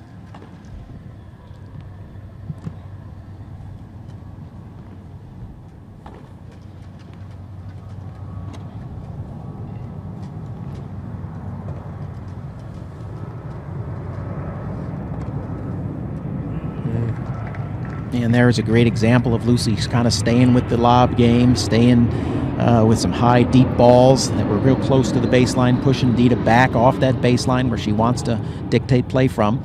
And then once she got that short ball, knew exactly what to do with it, come in. Looked like she was starting to move in a little bit early after that deep ball, anticipating. I think she did. I think she knew exactly that she'd painted that back line with that last lob, and it was like, I'm going to get something short here. Good experienced player like Lucy's going to know how to take advantage of that. But you can see that that's kind of the playing style that I think she's going to try to employ today, because she can't go toe-to-toe with Dita, just stroke for stroke, hitting out. That's just not going to kind of bode well for her. So if she can get that game a little bit higher, a little bit deeper, that'll be her advantage.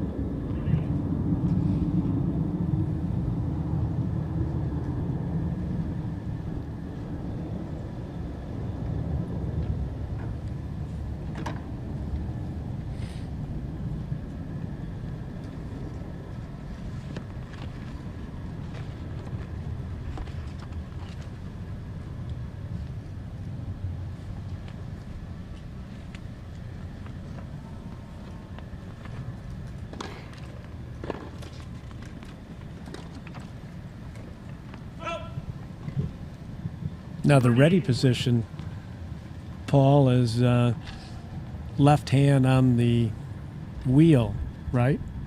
Well, pretty much going to have left hand, which is your dominant pushing hand, but as you can see there, kind of shoulders forward, ready to push. Both hands. Wheelchair tennis, one of the unique things is getting used to pushing with that racket in your hand. So for a lot of the new players out there, that's kind of one of the biggest obstacles that they face early on when they're introduced to the sport, is like, how the heck do I push this chair with a racket in it?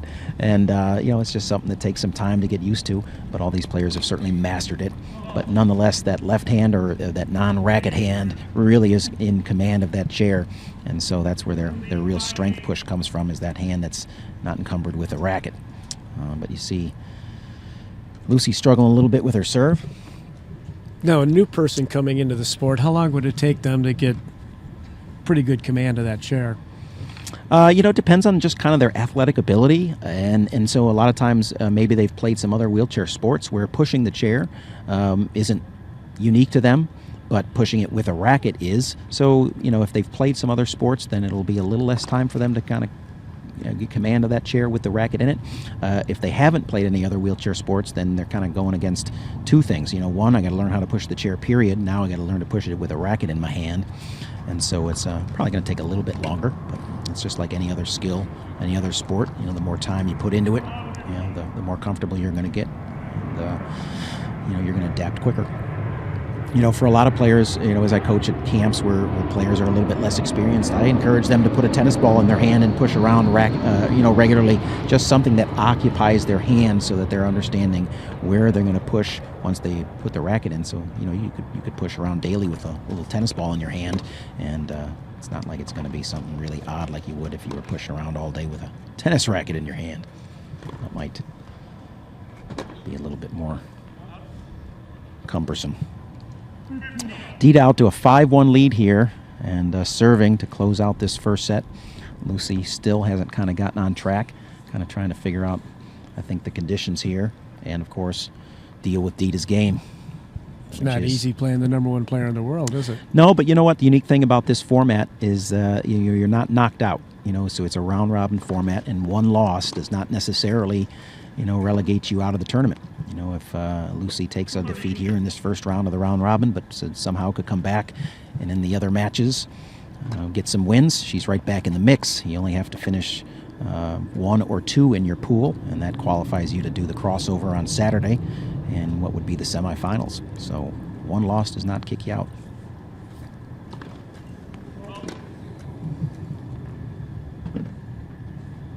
We're starting to get quite a few spectators here.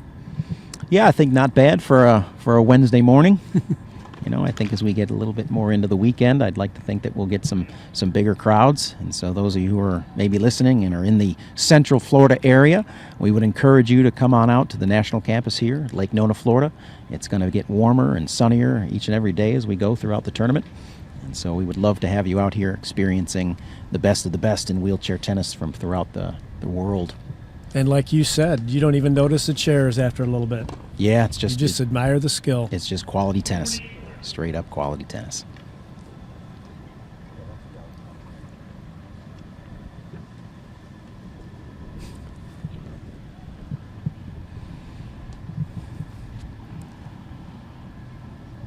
Must be some people watching out there that have been able to get a glimpse of us up here in the booth. I just had a comment sent to me that we look a little chilly up here in the booth, so pictures don't lie, Craig Ratzlaff. Pictures don't lie. Yeah. All right, we're going to close out this set with Dita hitting that backhand winner, painting the line, and closing out this first set 6-1 against Lucy Schuker. But as mentioned, Lucy will regroup and look to get this thing tightened up. And Dita, of course, is going to do everything she can, just like Gustavo did in our opening men's match, to close this out in 2. They offered us some water, but we wanted either coffee or cocoa. Yeah. I think warm tea might be nice today. We've got a long way to go here. We've got a lot more matches to call, a lot more coverage to give you. So there will be no rest for us anytime soon today.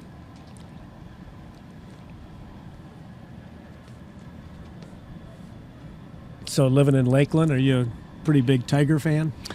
Well, you're talking about Major League Baseball, and that's the Detroit Tigers, who are the spring training home is in Lakeland, Florida. That's the longest consecutive relationship between any city and a Major League Baseball team, and they've signed a contract to stay in Lakeland that will put them there for a 100-year anniversary eventually. I think that's in about 20-something more years.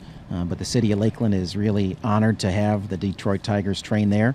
It's a great addition to our community.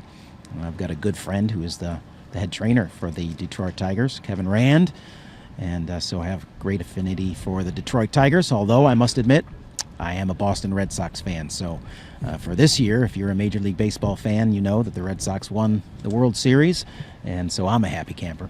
And I've been a lifetime fan of the Boston Red Sox, so it was a great year for me. They might have had the best team they ever had this year.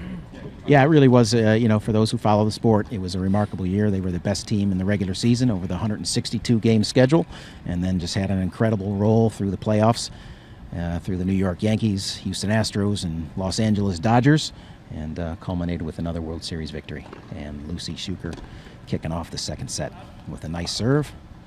15-love Lucy.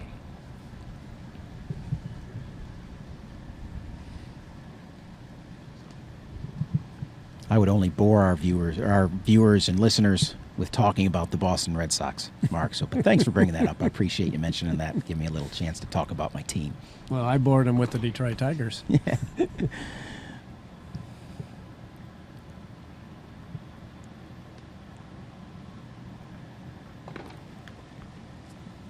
You know, what a lot of people don't realize is that they're serving from a lower trajectory.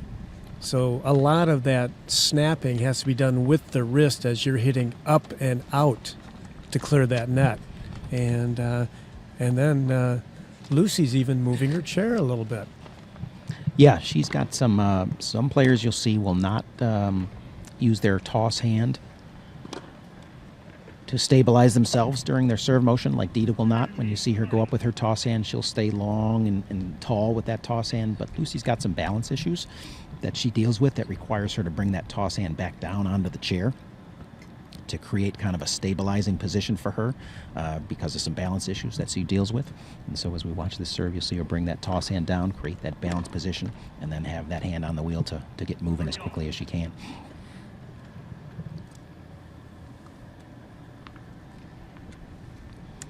All in this first game of the second set. Dita de Groot in the lead with 1 set to love, 6-1 victory in the first set. Lucy looking to get on serve here to get off to a good start in this second set. Probably pretty critical for her to get back in this match.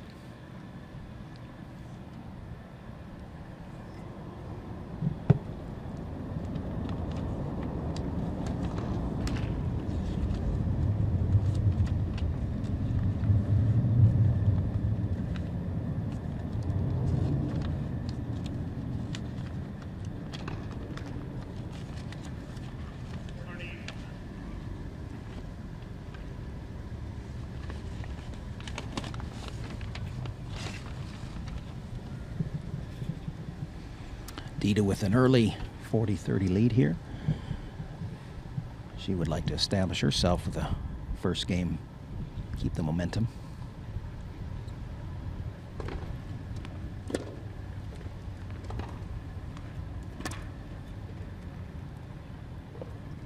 Phenomenal backhand slice by Dita. You saw a good example of the first return to serve shot. The top spin. Top spin sets it up. Recovers, sees the short ball, goes in, just drives that nice short slice backhand down the line. That's really nice transition from top to slice there, utilizing all the tools. Beautiful technique. Yep. So Dita Dita breaks in the first game, looking to hold and get this early 2-game to love lead in the second set, up 1 set to love.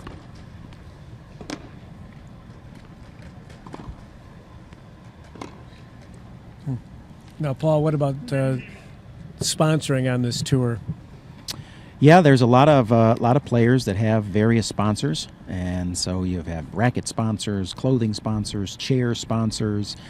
Some of the other top players have secured some pretty significant sponsors. When you're talking about Shingo Kunita from Japan, who's #1 in the world men's player, is a UNIQLO sponsored athlete, which of course UNIQLO is the major title sponsor for the Wheelchair Tennis Tour, and you might be familiar with them from some of the big players in the ATP Tour, like, maybe you've heard of him, Roger Federer, Novak Djokovic. I've heard of them. Kei Nishikori, all those guys are sponsored. Here comes a nice replay. Dita again setting things up with that topspin backhand. Gets a ball that she can handle, and continuing to stay in charge, stay inside the blue. That's what I like to kind of call it. When you can stay inside the blue and dictate play from deep inside the court, that's a good position to be in. Let's tell our players that we're working with, greens for the push and blues for the hitting. If you're hitting in the blue, you're doing some good work. If you're hitting in the green, it's just a little bit too far back, and I don't think you're going to be on the attack enough. If you're way back in the green, they're going to have a lot more opportunity to spread you out. Yeah. Angles come into play. Just time to see things, time to react to it from way back there. So as you can see, Dita stays on top of that baseline as much as she can to look to dictate play.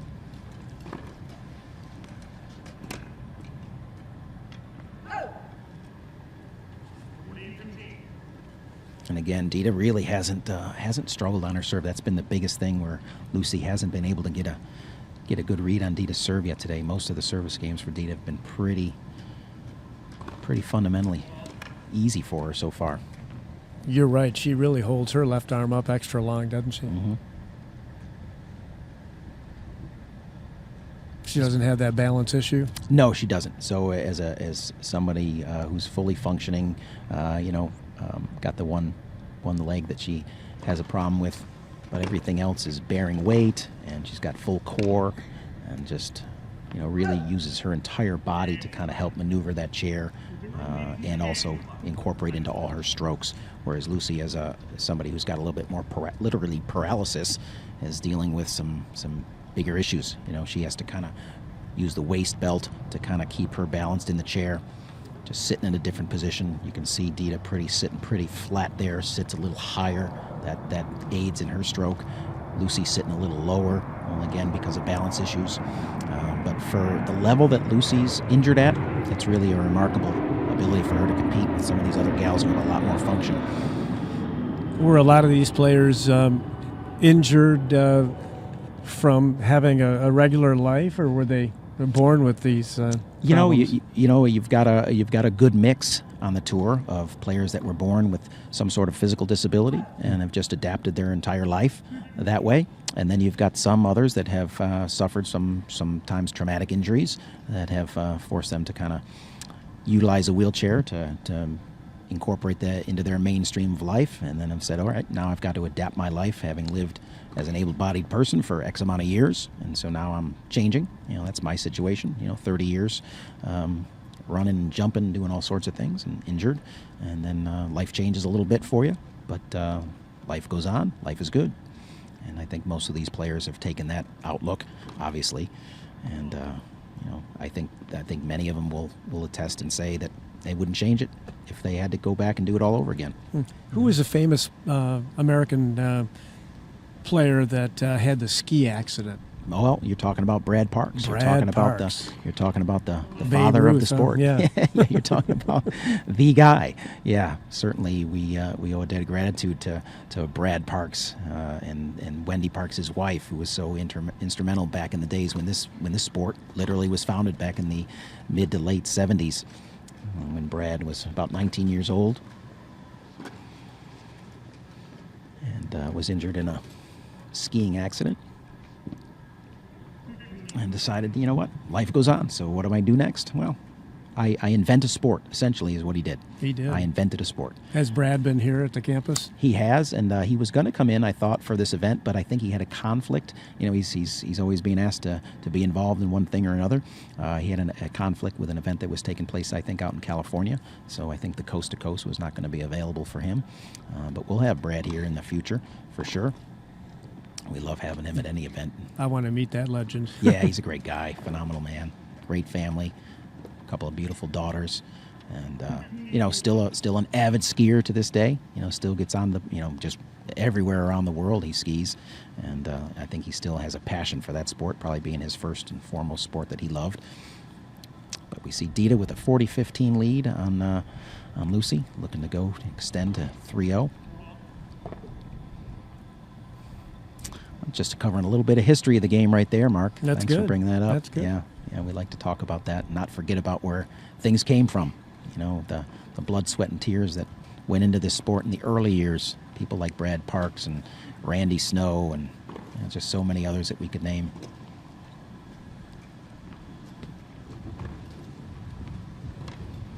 Did you ever get a chance to play, Brad? No, Brad was done playing by the time that I was in the sport. But I did with Randy. I was very fortunate, and you may or may not know of Randy, but he's kind of one of the guys that after Brad kind of took the sport and really made it worldwide, or and certainly in the United States was instrumental in growing the sport. And just had this passion, was a phenomenal personality that just captivated a room or captivated a court. He was the guy that was at the first tennis event that I ever went to, wheelchair tennis camp that I ever went to back in 1997. And when I saw him and saw his passion, his athleticism, his remarkable skill, I was like, yeah, I think that's a great sport. And it was only because of him. And that really kind of got my fire burning for the sport. Yeah, a great individual. That's what I've always liked about Jason Harnett. He's got the teacher's heart, and he has a compassionate heart as well. that combination, that's hard to beat. Yeah, well, Jason, is a phenomenal leader. He's been doing it for a lot of years. He believes in that mentorship role that coaches take in life with their players. He believes in developing the whole character of an individual on top of, developing their individual tennis skills. He's adept at both of those things. Just a truly remarkable individual. He's been involved in the sport for 20 plus years, and really, he's devoted his life and his career to the sport of tennis, and specifically also wheelchair tennis. Dita continues to be in command of this match, serving at 3-0 with no end in sight of her dominance on the service games, as Lucy is unable to handle that serve, misses the return just wide.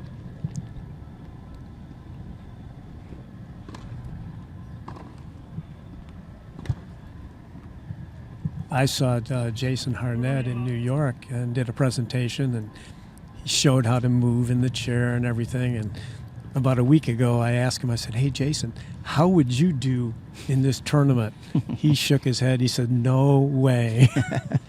He said, "I'm pretty good, but not against this caliber." No, that's a good point. And Jason's a phenomenal tennis player, by the way. Played at the University of Washington, big-time Division I collegiate, tennis player, and really a remarkable player. But, you know what? If he decided to spend, X amount of months just living and breathing it, he'd get pretty good pretty fast. But for the amount of time that he does spend playing in the chair, he does a great job. Easy finish for Dita right there. To roar off to a 40-love lead in this fourth game of the second set, with a 1-set-to-love lead in this opening match of the women's round robin at the 2018 NEC Wheelchair Tennis Masters.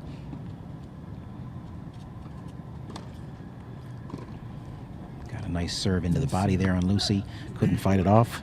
4-love. Maybe they ought to have some competition with able-bodied players in chairs to give them a little more of an appreciation for this. Maybe we get all the coaches here that are working with all the players, and we have a little off-site. I don't think they would want that filmed, or I don't think they would want that open to the public. Maybe we can get a little off-site competition going, get all the coaches in the chairs and see who's got the stuff. I know Sid Newcomb, the USPTA national tester, he did a coaching thing with players in the chair, and he got in the chair and tried to move around, and he said it was one of the toughest things he'd ever done. Yeah, it is a foreign, it's like a foreign language, to players that are great players, great tennis players, but once you put them into that chair and they have to, kind of figure out that push piece, swing piece, most of them can sit on the baseline and throw some serves in pretty quickly and pretty easily, but it's the pushing piece that is the problem, and gives them a little bit of a head-shaking moment.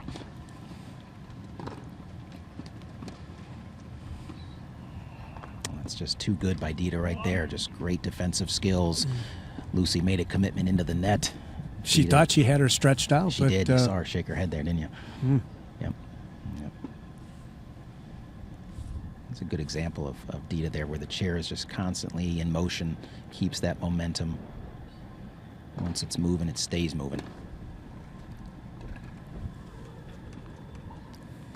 Beautiful drop on shot. The line. Great hands by Lucy. These two teamed up a couple weeks ago as partners at the doubles masters that just took place over in the Netherlands several weeks ago. And so I bet they won. You know what? They didn't. No. I think it was the other Dutch team. Two of the players who were here, Marjolein Bous and Aniek van Koot, who I believe came through the round robin and won it in the championship. And so, but they are a good doubles team, and Lucy's a really phenomenal doubles player. She gets up to net. She's one of the ones that's not afraid to go in and play a little net in the doubles game. Got good hands. You saw that with that drop shot she executed earlier. So she's a nice complement to Dita's baseline strength and power game.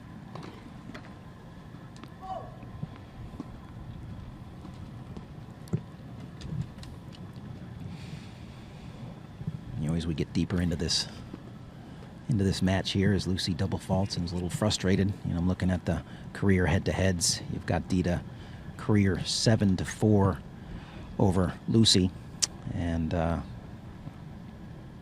with the last 6 going to Dita, dating back to 2016. So she's pretty much had her way with Lucy, although there's been a couple of 3-setters mixed in there. Most recent in 2017, where Lucy took her to 3 sets. But the last couple of outings have been all Dita, 6-1, 6-0, 6-1, 6-2. And one of those being last year here not here, but last year in the NEC Tennis Masters. And she really has elevated herself as number 1 in the world and kind of the force on the women's side. They're using standard size rackets. Yeah, right? Everything in that regard is standard. The changes that some of the players have is the size of the wheels that they push on. You've got anywhere from 25 to 26 to 27-inch wheels. The bigger the wheel, the harder it is to get pushing initially, but once it gets rolling, it rolls real smooth and real fast, and it helps sit them up in the chair a little bit bigger. And that's again kind of been one of the evolutions of the sport and the game, is how they've kind of changed on the wheel size as the players have gotten bigger and stronger. It takes a lot of strength to get those chairs going initially, and so but once they do, the bigger wheels kind of keep it rolling smooth.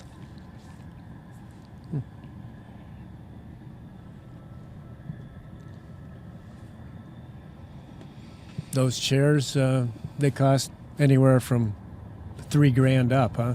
Yeah, I think 3 for most of these players. 3 would be on the low end, and certainly I would think closer 4 to 5 for many of these, specifically made for them. And then, as I mentioned earlier, once we get into a Stéphane Houdet model, one of our players in the men's division from France, you'll see he's probably looking at about a $10,000 prototypical chair, because again, as I mentioned, it's a unique design. We'll get a good look at that later. It doesn't, there's no other chair like it in the world. So it's just unique to him. He invested in it. He's very personally invested in it, both financially and just how much the design. Dita serving for this first match here. Nice little drop shot angle for the win. Shows her skills as a power player and a touch player as well, knowing when to mix in both. You need that slice when you're out of position. Yeah, buys you a little time, gets you back into things, really be able to control the ball.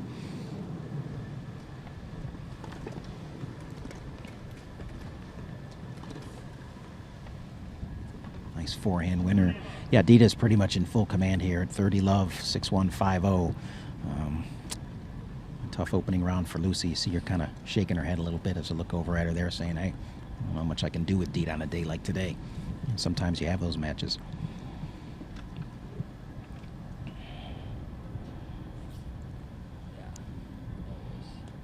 We're going to be keeping the coverage going here, even if this match finishes up pretty soon.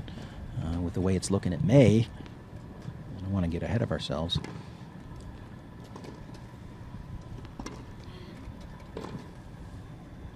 As Lucy makes another commitment and then has an uh-oh moment, Dita puts one up and over her head for a triple match point. Up on court 2, we'll be having Sabine Ellerbach versus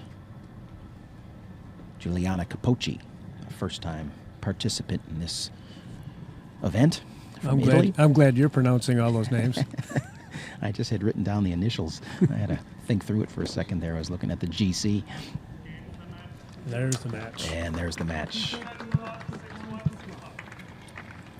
Some good friends. Yeah, partners 2 weeks ago and opponents today, but again, great competitors, and it was just Dita's day. Just a little bit too strong. Lucy really never got in the match. Just never got any momentum, and that's all kind of a testament to Dita not allowing her to do so.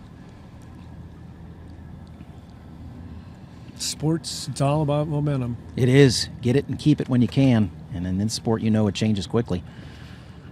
I think we're going to leave some coverage here. We don't have any other... Well, I say we're leaving, and I'm just getting queued up to stay right where we are.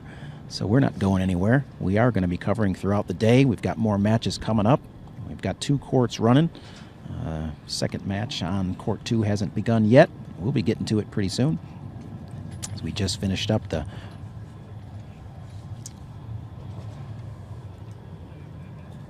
All right, we're going to take a look at this match point with a nice serve by Dita. Just a wide return of serve by Lucy, and a meeting at the net. What a fun moment at the net. Well, fun for one. Fun for one, yeah. But they're friends. Yeah, they are. They are. Yeah. But again, I know Lucy enough to know that she's not happy with that loss today, and she's never happy with any loss. But it is part of the program. How'd you get to know her?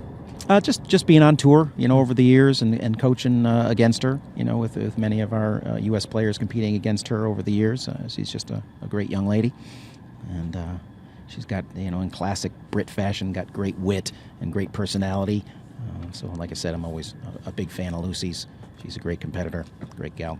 How are we going to get more players in the game, Paul? Yeah, that's a grassroots initiative, and certainly at the USTA, we're pushing hard. And we're looking at look at our fans here, waiting for the next match to come on, and they got their caps on, they got the vests on, just doing everything they can to stay warm in the chilly Florida weather today. But yeah, continuing back with that conversation on growing the sport, we have grassroots initiatives. A guy by the name of Jason Allen is our manager of wheelchair tennis. You've got Jason Harnett as the national manager. You've got Jason Allen as the manager of wheelchair tennis here in the United States Tennis Association. So here at home, Jason Allen heads up the grassroots portion of wheelchair tennis, trying to grow the sport locally and around the country. And so we have camps that we travel to and conduct coaching at just to get more players involved. We're going to try to put forth a big initiative to get more junior players playing. Just want to try to catch them young, get them into the sport, get them hooked, as any other player would be that gets introduced to the sport of tennis. If you learn to love it early, you tend to learn to love it forever. So while we continue to chat a little bit, you get a... That's Lake Nona in the background. Yep. Beautiful. And that is an absolutely breathtaking view of the campus. When we talk about the national campus, you see the hard court there. All right, so we take that look of the national campus. We're going over to court 2, where we're going to see the next match in the women's round robin between Sabine Ellerbach from Germany and Giuliana Capocci from Italy, which I think will be a competitive match. You've got two players that both played as able-bodied players before and are now playing in wheelchairs, and both played at a nice level in their able-bodied times, and now are both translating. Sabine there on the left of your screen, having been certainly a lot more experienced player in the wheelchair, and Giuliana being new to the sport of wheelchair tennis, but making some great strides as she's kind of ascended into the top 10 and put herself in a position to be at an event like this. We're going to let them get their 5-minute warm-up in, and then we'll resume our coverage. It's definitely getting a little windier out there. Yeah, I think as the afternoon goes on, it's going to pick up a little bit, and we'll let them take their 5-minute warm-up. I'm going to let you stay with this warm-up here, Mark, while I take a quick break, and I'll be back.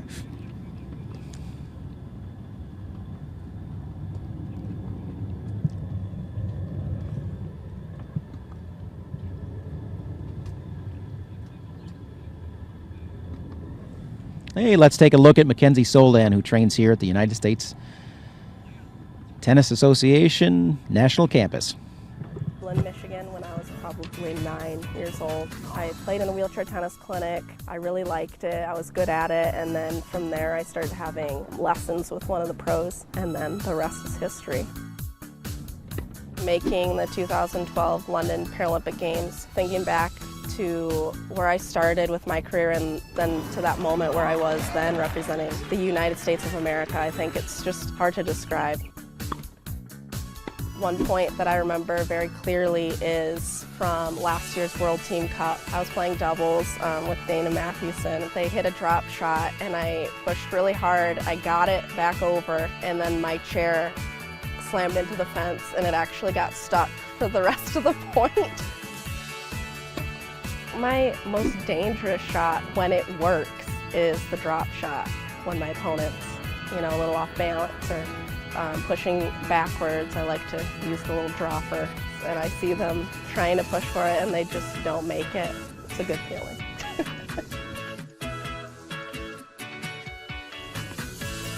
The only ritual I have is before I serve, I just have to bounce the ball twice every single time. If I bounce it 3 times, then I have to start over. Antalya, Turkey. The tournament we were at, it was on the Mediterranean Sea, and it was just a beautiful location.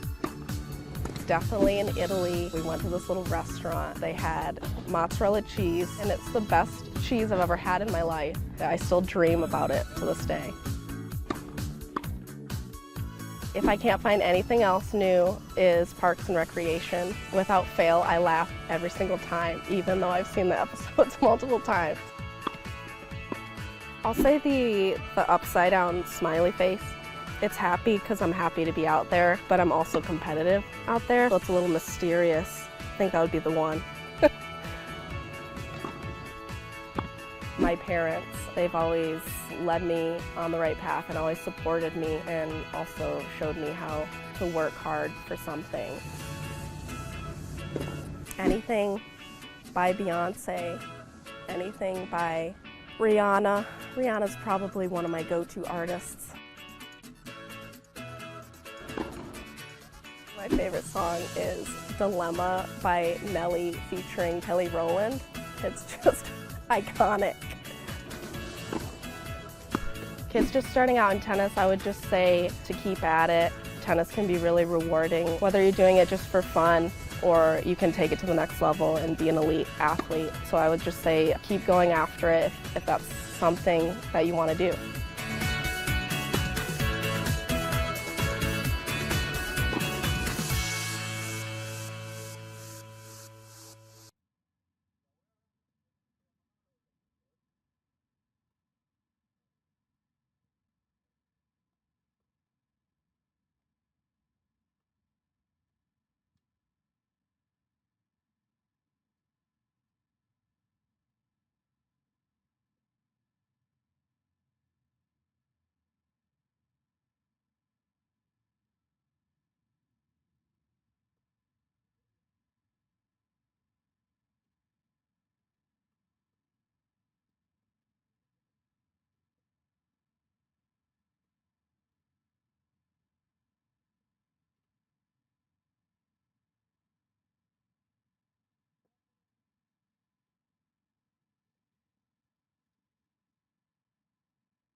15-all.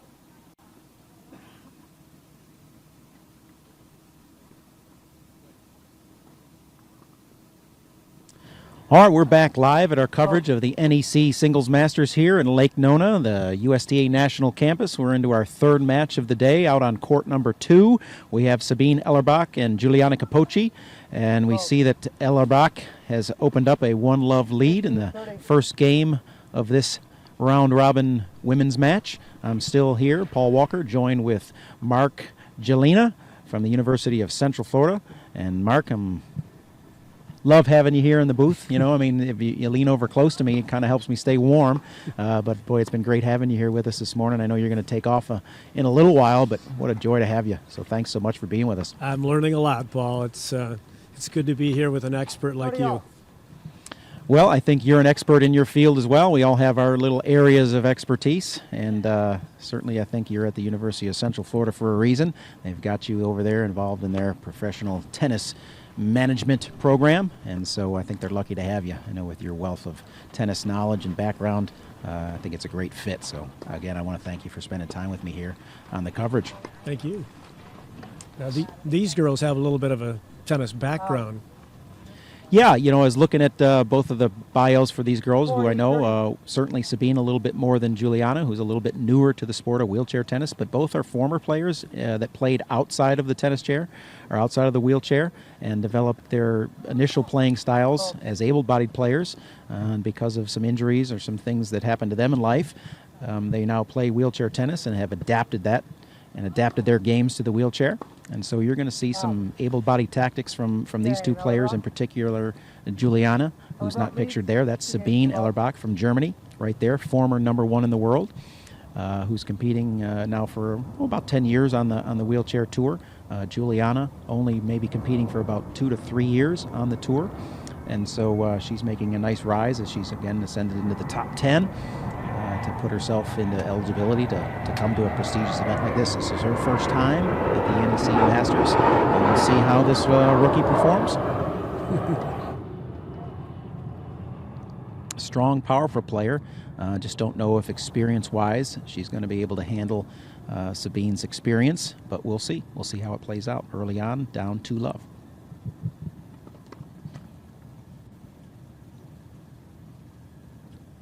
Love 15. We continue to go back and forth a little bit with our coverage as we've been on court 2, we've been on center court, and now we're back to court 2. But just to give you a little preview, coming up a little bit later on center court, we will see our first match of the quad division between David Wagner and Lucas Satoli. David being #1 quad in the world, and the one American player that's here on home soil, trying to defend his title from last year's NEC Masters. Love 30. But right now, all eyes on court 2 as Sabine Ellerbach continues to be in control of this match, up 2 games to love, and in an early lead here in the third game of the set. You can see a unique design there, Mark. Juliana's got 2 wheels out the back, 2 in the front, kind of a bigger caster. It's just kind of a unique design. I'm not quite sure what chair company she's utilizing for that, but looks like she's made a nice investment in that chair. That's one of those chairs, once you get it going, you can move a little bit faster. Well, again, yeah, she's probably on, looks like 26-inch wheels, kind of got the bucket seat there that kind of really locks her in. That's a formed seat that's built to her specifications. You see the leg strap go across to kind of keep the legs secure so that when she goes left, the legs go left as well.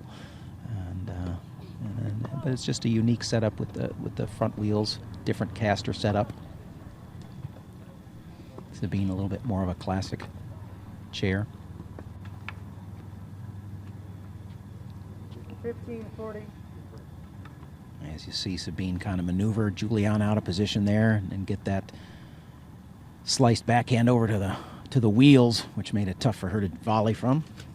Again, I think you're going to see Juliana try to kind of press forward in this match a little bit, try to dictate from the baseline forward. We'll see how that matchup unfolds.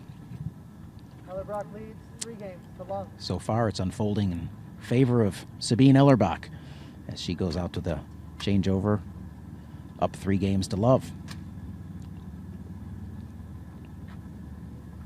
They don't divide the players in any age groups at all, do they? Nope, this is strictly ability. So if you're in the men's group, you're just how good are you? And same for the women, same for the quads. Now, again, we'll talk a little bit later on about the quads and the additional classification that it requires for them. You see Sabine there trying everything she can do to stay warm on the changeover. She's got the big blanket wrapped around her. I think she just popped one of those little warm pads to keep the hands warm. And so, again, as we mentioned, we check the current temperature here. It's been a chilly day here in Florida. By our standards, it's up to a balmy 53 degrees. And so for those that are around the world, that is, do my math, that is 12 degrees Celsius. And with the wind blowing, it's a little bit cooler. But it's sunny, it's bright, and the players are here, eager to compete on this opening day of this year-end event, a Masters level tournament that brings in the best 8 men, best 8 women, and the top 6 quad in the world.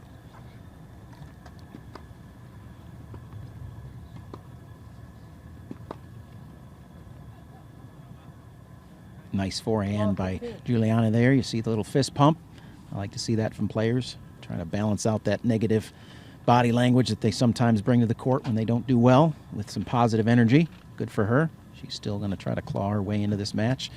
This opening set down a little early here, 3-love, but trying to get on track. And there's another forehand winner.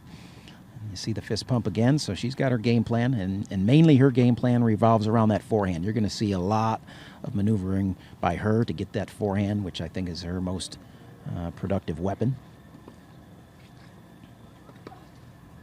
As you see Sabine try to get in that first serve to the backhand. We'll see how she can do on the second serve here. I think you'll see Juliana try to even maneuver as much as she can to get a good look at a forehand on this. And didn't need it. You know, in the teaching business, we quite often would talk to someone about a car battery, having a positive and a negative, because sometimes they just get too negative and they don't keep themselves up. Yeah, it is the eternal battle for tennis players, isn't it? Yes. And yes. well, individual athletes or just athletes in general. It's how do you maintain that positive focus? Lead 3 games to 1. Well, that's a great game by Juliana there to get her first game in this first set in her first match at a tournament like this. And I'm sure she came in with a little bit of nerves, knowing that she's up against the best of the best right out the gate. It's not like you can ease your way into the draw in this tournament. You're pretty much starting essentially in the quarterfinals, even though we're in a round-robin format. There are no easy first-round matches. As she comes in here playing a player of great experience and great ability in Sabine Ellerbach.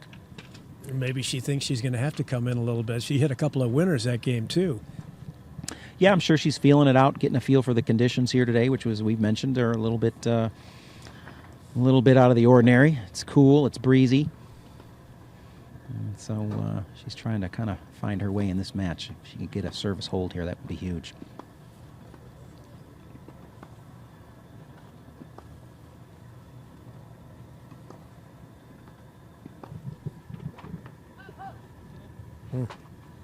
I wish I could get 2 bounces, but I don't even know if that would help me with against these players. It's funny, people talk about the 2 bounces, and the thing that I think they don't realize oftentimes is that there's another decision-making process in there. And so it's one thing to have it, it's another thing to have to process whether or not I want to use it. And so it's a whole nother step as to whether or not 1 or 2 is the right approach. And so just because it's available doesn't mean it's always makes it easier. There is that extra step.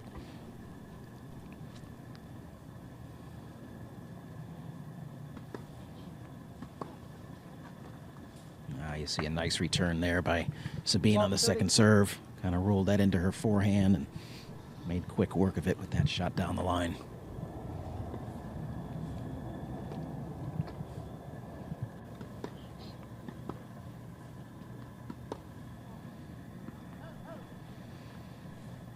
Now in tennis, able-bodied, you never want to take your eye off the ball, but in wheelchair tennis, quite often you have to take your eye off the ball after you return it so you can get back into position. Is that right? Yeah, for a moment, as you're recovering, as you push in aggressively and then have to maneuver out of the court, oftentimes you'll lose a visual sight of the ball for a moment, but then you'll get that head back around based on the shot you hit.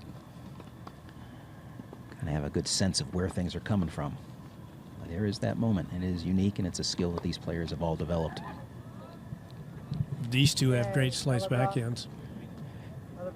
Yeah, Sabine uses the slice a little bit more than majority of the players on the tour.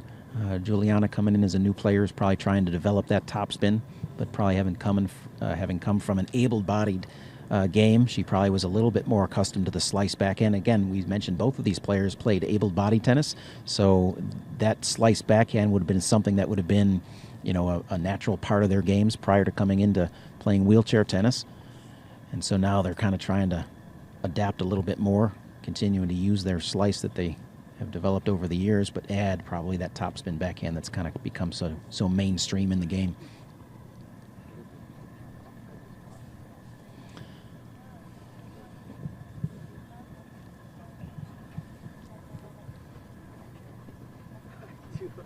I'm really glad the wheelchair tennis here is over in player development. Yeah, as we have opened up this wonderful facility here over the course of the last couple of years, and all of USA Tennis has kind of been positioned here. Wheelchair tennis has come in under the umbrella, and everybody's kind of in the fold here on the campus. And so Jason Harnett, our national manager, has really been welcomed into player development to be able to utilize all the resources that are available over there. And it is going to be a remarkable continued tool for our players in our program to have access to in the coming years. I think it can only be good for our players in the U.S.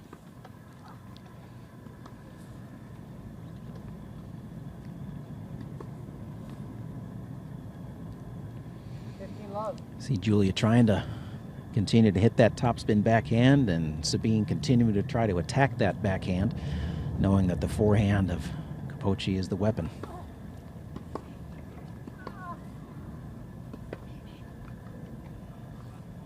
Nice job by Juliana coming in there with a nice swinging backhand volley. That Really. takes some strength, that It high does. ball like that. Yeah, and she all set up because of the forehand that she was able to stretch Eller back out on. Got an easy reply and executed beautifully for the winner.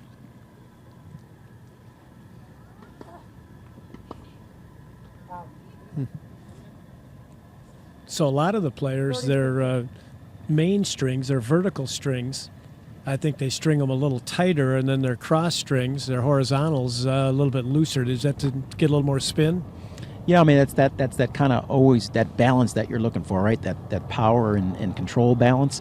And so again, depending on playing styles, these players are all looking to balance that out. And as you mentioned, that's kind of one of the techniques that you can utilize to do that. And with the technology and the string technology these days, racket technology, of course, all these players are looking for every advantage they can that is tailored specifically to them and their playing style.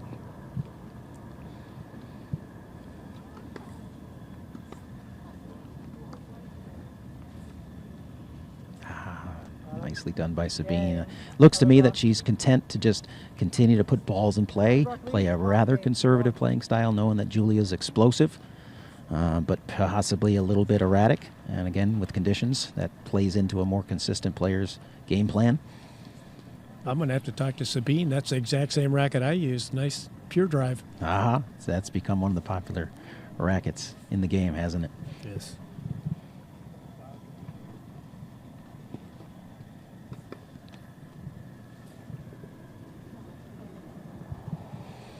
Juliana serving here to stay in this set, and then not off to a good start with a easy double fault. We've seen a lot of double faults so far today in all the matches that we've covered.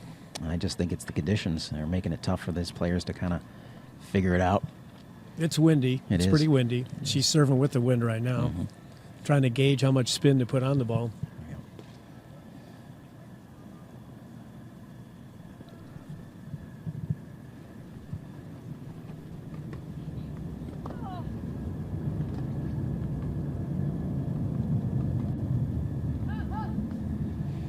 Just missed. Yeah, that's the kind of misses that I think she can't afford.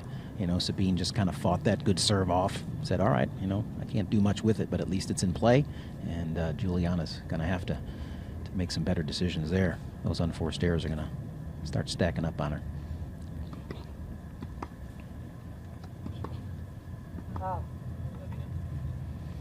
Just overhitting a little bit, overplaying a little bit again, whether that's nerves or just a playing style matchup where she wants to be aggressive, and Sabine is a consummate professional there, just knowing how to cover court, get balls back in play, make you hit an additional one. You know, kind of one of your classic matchups, power player versus scrapper. Game. First set, Ellerbrock. 6 games to 1. And there's an easy first set for Sabine. And we'll see if Juliana will recover from that. 6-1 for Sabine in the first set. In this second match in the women's draw, or women's round robin, with Dita de Groot from the Netherlands defeating Lucy Schuker in the opening match in the women's. Number 1 seed Dita de Groot off to a great start. And Sabine Ellerbach here off to a great start in this match with a 6-1 first set win. Now, Paul, I know you were in the military. Why don't you tell the audience a little bit about your background? Well, yeah, I had a career in the military, and really fortunate to have served our great nation. And yeah, I suffered a little injury back in 1994, parachute accident. Suffered a little spinal cord injury, and so, you know, life changed for me a little bit with the path that I was on as a career military guy, and that's what happens sometimes. And so, anyway, made some adjustments in life. I'm fortunate to have great people in my life, family, friends that put me on the path and kept me on the path. And like many of these people here, you rely on those support people to help you there in those tough times. And I was fortunate enough to have all that in place. And so eventually the sport of wheelchair tennis, you know, kind of was introduced to my life, and it's become a nice part of my life. I coach tennis in a lot of different capacities, high school, collegiate tennis, able-bodied wheelchair, and just really very fortunate. You know. And you're on the national staff now? Yeah, I am. I'm one of the national coaches for USA Wheelchair Tennis. I've been honored to be in that position for a number of years now, and working with many of our great athletes and other pros that are on the staff. You know, Jason Harnett being our head coach, John DeVores, John Rydberg being a couple of the other national coaches, longtime friends and colleagues. Yeah, just great guys, great people to work with. Jason Allen, one of the newer additions, Joe Wallen, who was the director of the division that wheelchair tennis falls underneath in the United States Tennis Association. You know, just all part of a great team. And that's what it takes to kind of keep the sport moving forward. Joe hits a pretty strong ball herself. Hey, yeah, when you've played on the Pro Tour, yeah, yeah, no doubt. Joe, a remarkable player in her own right, and a great leader of the team that heads up wheelchair tennis in the United States. She's the tournament director here for this great event, and really has done a phenomenal job. She's been the tournament director up at the U.S. Open for the past 2 years, up in Flushing Meadows. Just knows her business inside and out. You know, a remarkable leader, great lady, a lot of fun to be around with, great energy. You know, big fan of Joe's.